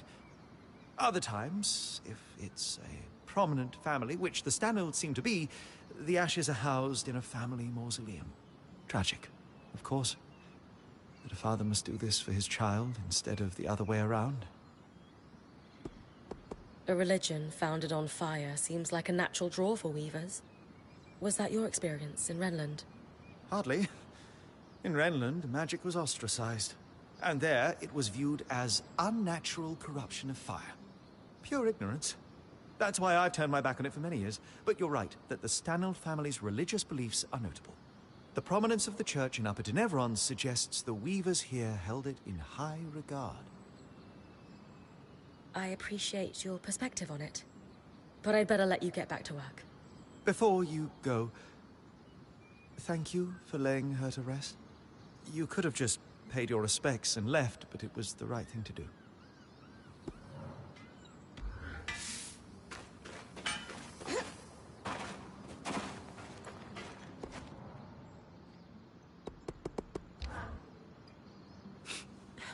Oh, Bryn. Hi. Were you crying? Are you okay? Yes. The rite of ashes just got to me, that's all. The spindle and the axle only had such a brief time together. It's awful. I can't imagine how she's feeling right now.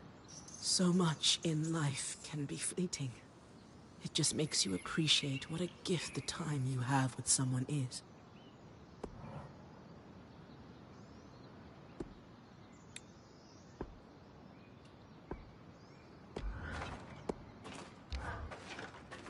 Magma. Can you believe it? Is it not lava? I thought it was only lava if it bubbled up from underground. But now I'll have to ask Lane. You heard the news then? Oh, I'm sorry, Bryn. We ruined the surprise. It's fine. Just nice to see you so happy. We're confident that between the two of us, we can make Xavier's plan work. And I'm keen to try it out. I was up sketching all night, and I have an idea for some armor to act as a test. If it works, we'll gather more. The Veil has to open someday, and with this magma, we could be on the road for months. Or maybe we'll stay. Either option provides you many potential students. Or maybe, just maybe, we could do both. We'll make it work. After we get this bloody enclave sorted out. Right, Bryn? I have every faith we will.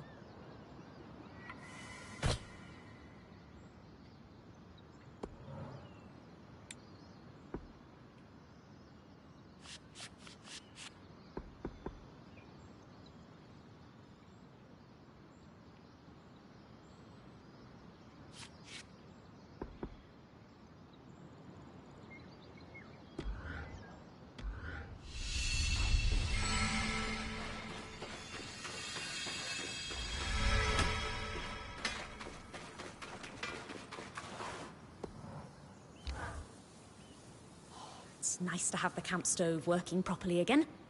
Even if it took Casmin quietly tossing our coal supply into the hollow one night to make it happen. Wait, she did? Maybe I shouldn't have mentioned that. But Darm and Solar have reconciled, which I suspect was her whole plan, so hopefully it's okay. Still, Kaz doesn't like for people to know she's a romantic at heart. Oh, well, I am very glad you mentioned this. Thank you, Lane. Just go easy on the teasing. I don't want her to serve my stew cold all week.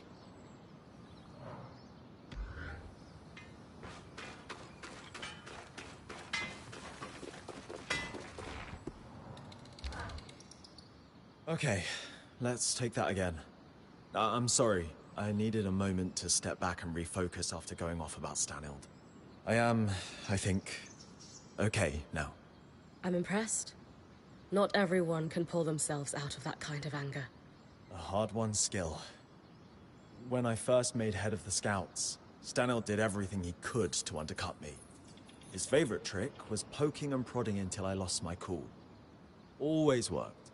You've seemed pretty together around him when I've been there. Yeah. I started practicing Valanshir. What's that? The intersection between meditation, bare-hand combat, and breathing exercises. There's a complete series of whole-body motions, painfully slow, moving from pose to pose while controlling your breathing. But at the end, just before you reach the final pose, you explode into the final position, usually exhaling hard like, ha! And that helps? Oh yeah. It's a solid workout controlling your motions, but the real struggle is the mental focus, which can be exhausting, but after a few months of practice, it's like being able to slide into that calm headspace on command. A few deep breaths and Stanild can't touch me. Well, except when he puts my people in danger with his ego.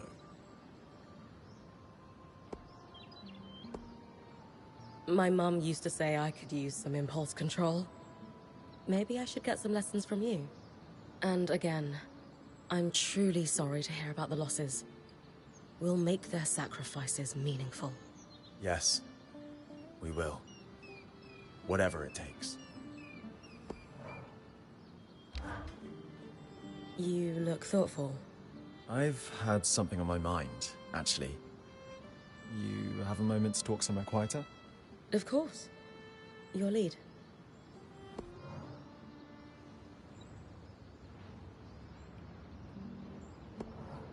It's nice to have a moment alone. I admire your band very much, but do enjoy that my room in the hold offers some privacy and a door I can close. Not a lot of doors around here, that's true. Sometimes I just need to close out the world and think. Speaking of, what's on your mind right now? You have this grin you get when you're teasing people. It's all attitude, but it's not hurtful or mean. Just certain. And I find my head drifts to that grin when my mind wanders. I do have an amazing smile. That's also how you move when you fight. It's got an elegance. It's got strength. It's exceptional. And yet, I can't help thinking I shouldn't let my brain drift to you. There's big, real, deadly problems to solve. And we come from different worlds. You're so well-traveled, you've seen things, and I've been here. Just here. So, yeah. There's a lot of reasons it might not work, but I like you. A lot. I'm afraid to risk the friendship, but I need to take a chance that there could be an us.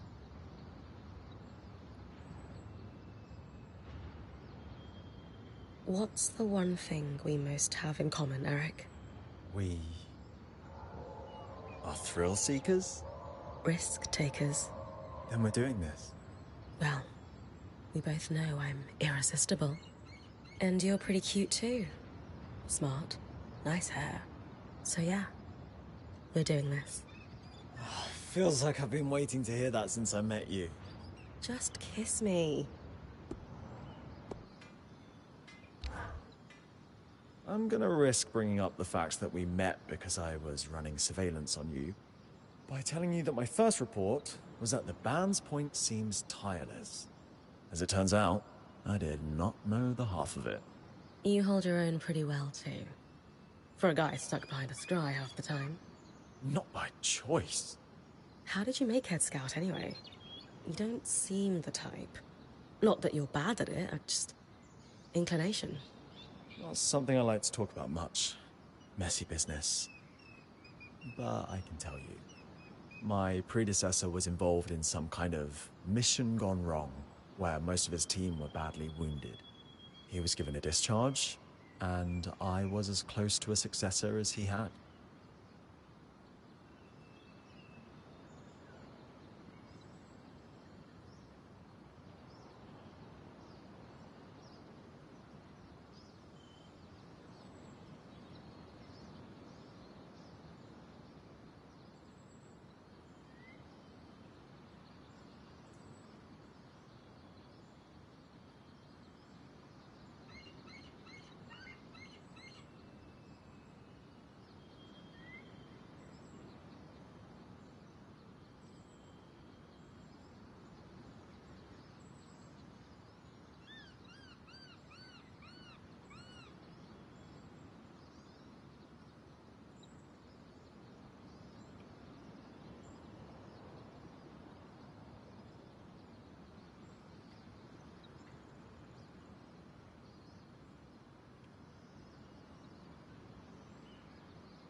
If you were his protege, why weren't you there with him? He was explicitly told to keep me out of it. I think it was so I wouldn't know what happened. That will make sense when the story's done. Weren't people watching the scry to pull them out? It was deemed so secret, only one person could be trusted with the scry. I'm sure you can guess whom. The Eye at the time. Stanild. What happened to everyone on the mission? Most discharged with honors. Went back to civilian life around the hold. They wouldn't talk about what happened, but all were provided for. That part, at least, was noble. What were they doing that was so dangerous? No one knew for years, and they wouldn't say. Especially the former head of the Scouts, who landed a cushy place high up the valley. But I went digging after Stanild's removal. Lots of secrets suddenly open if you're friends with Yaxel and ask the right questions. And that mission had always sat odd with me. Sure enough, it was to capture a Surgeborn. The Talon, then? Yes. Under Stanild's direct order and supervision. He's good at overseeing disasters. Also, he could question it, form what he thought was a plan, and look like a hero. I'm more upset about that than I realized. Felt good to get it out to someone I can trust. Not just trust, I hope. Oh, much, much more than that. Speaking of, catch you later? If you're not too tired. You know me. Tireless. Remember when we were talking about the Eye mobilizing? You said he's doing what we wanted, right? I did. In retrospect, maybe a bad call. No, it wasn't. We were playing a game, applying pressure. He responded. Poorly, of course. And even though it went terribly, we get to pick up the pieces now. Not some incompetent bureaucrat. All this time, the spindle was sneaking out of Cassidy's hold. And I had no idea. Sounds like you two had more in common than you realized. Just reminds me that you've got to tell people how you feel when you get the chance. Was there something you wish you had told the spindle? Just how much I appreciated her level head and expertise. And that we all knew her father wasn't why she was the spindle. By the way, did you hear what Oria said to me? No. I guess you can call me Madame Osphine. No! Oh, yes. I love you. so much. I love you too. But you're a menace.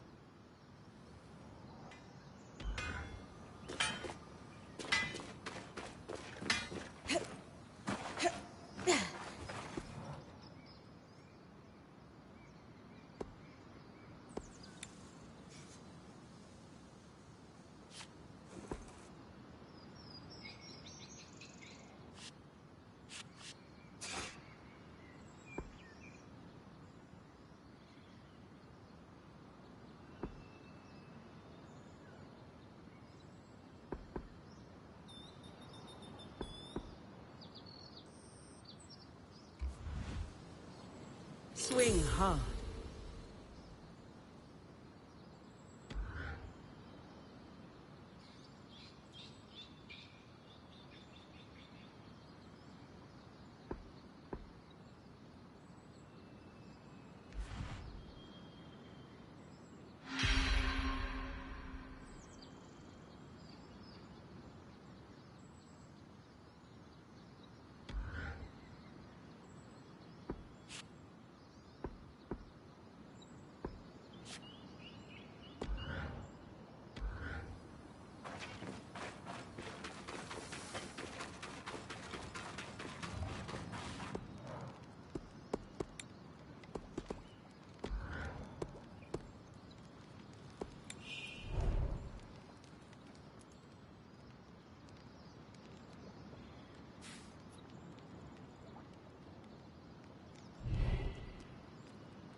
Classic design here.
Primitive, yet elegant.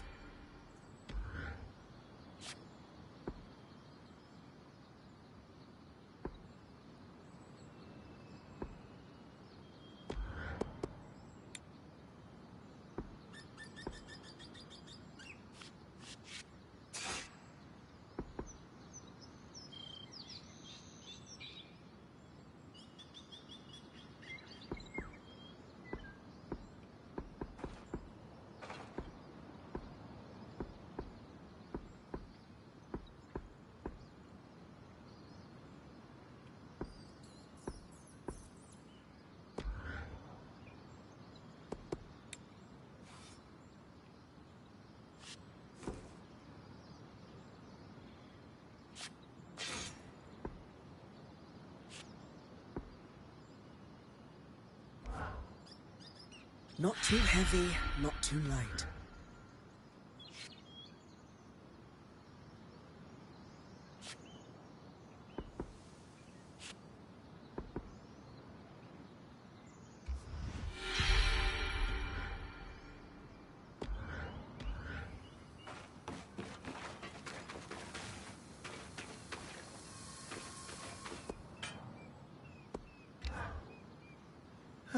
Bryn, I was just thinking about how we managed to trap the heat of molten rock itself.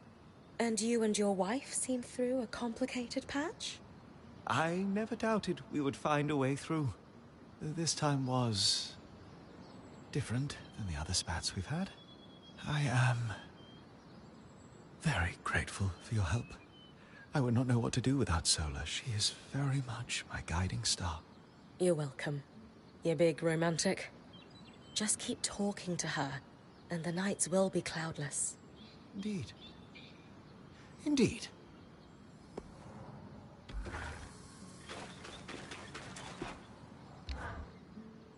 So, Arakim, then. I'll have you know that he's got a wonderful personality.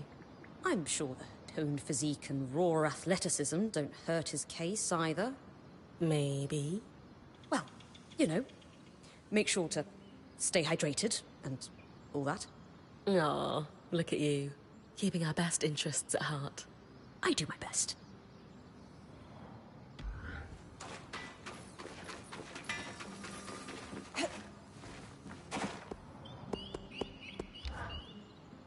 So, I strongly suspect shenanigans, but also thank you.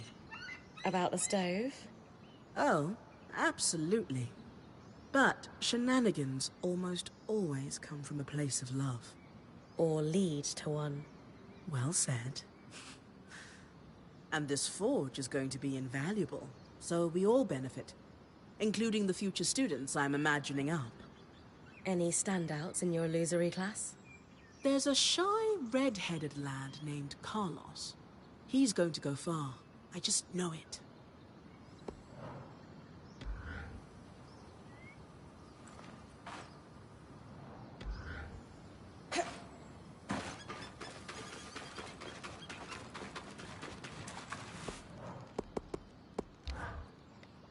Arakim?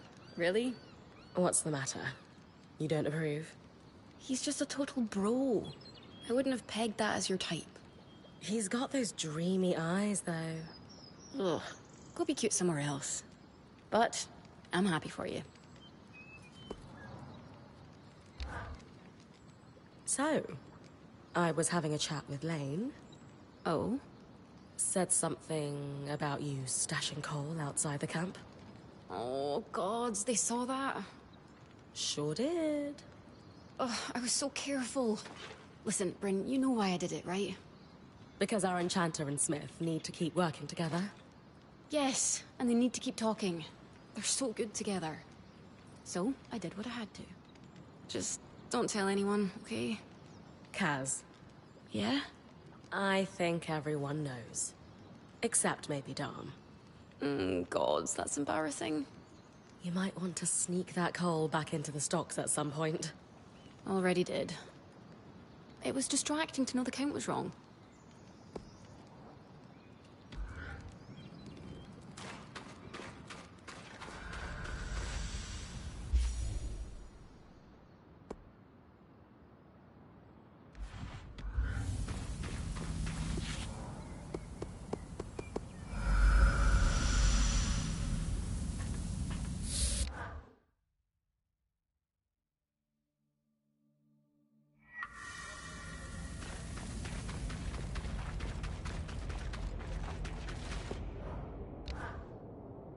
Bryn. And Lane? To what do I owe the pleasure? We're hoping that there's something you can help us with. Or rather, we're hoping that there's something we can help you with. I'm not sure I follow. I've been at a loose end, gnawing on painful thoughts, only growing more despondent in the process. Huh. So we're here to focus on problems that are a little more tangible. What can we help you with? That is very kind of you. I've had a great deal of difficulty keeping on top of things. I'm sorry for your loss. Thank you. We're here to help, like I said. Right. I've got a petition from the Scouts here somewhere. Let me find it. Arakim has been nagging me about accessing the Archon's Hearth. Its stores of raw material could busy our Forge Masters for months.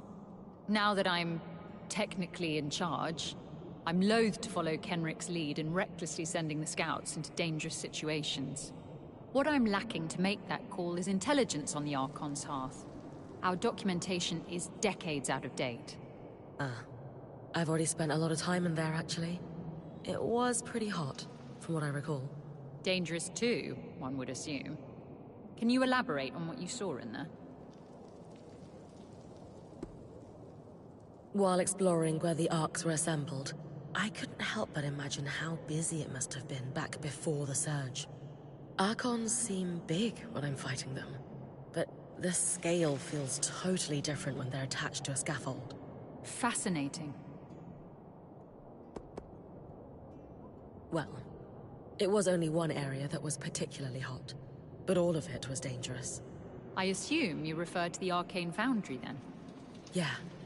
It was on another level to what you've got here at the Hold, or what we have at camp. I can't imagine how many Archon parts they produced per day. The most interesting part was where they grew the coral. I could feel the magic running through it. It is a reminder that there are still lost secrets to be found. Exactly. Anyway, there's lots going on in there.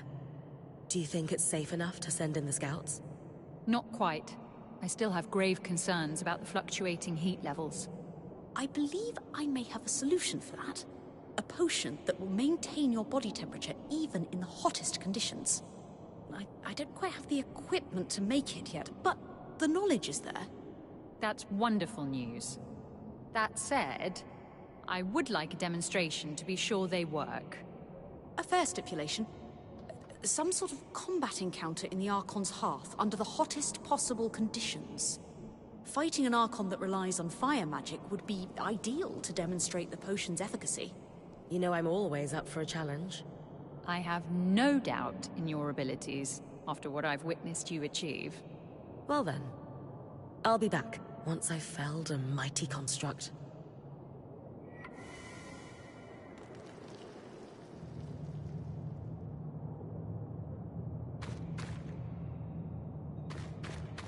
You certainly wear emergency power.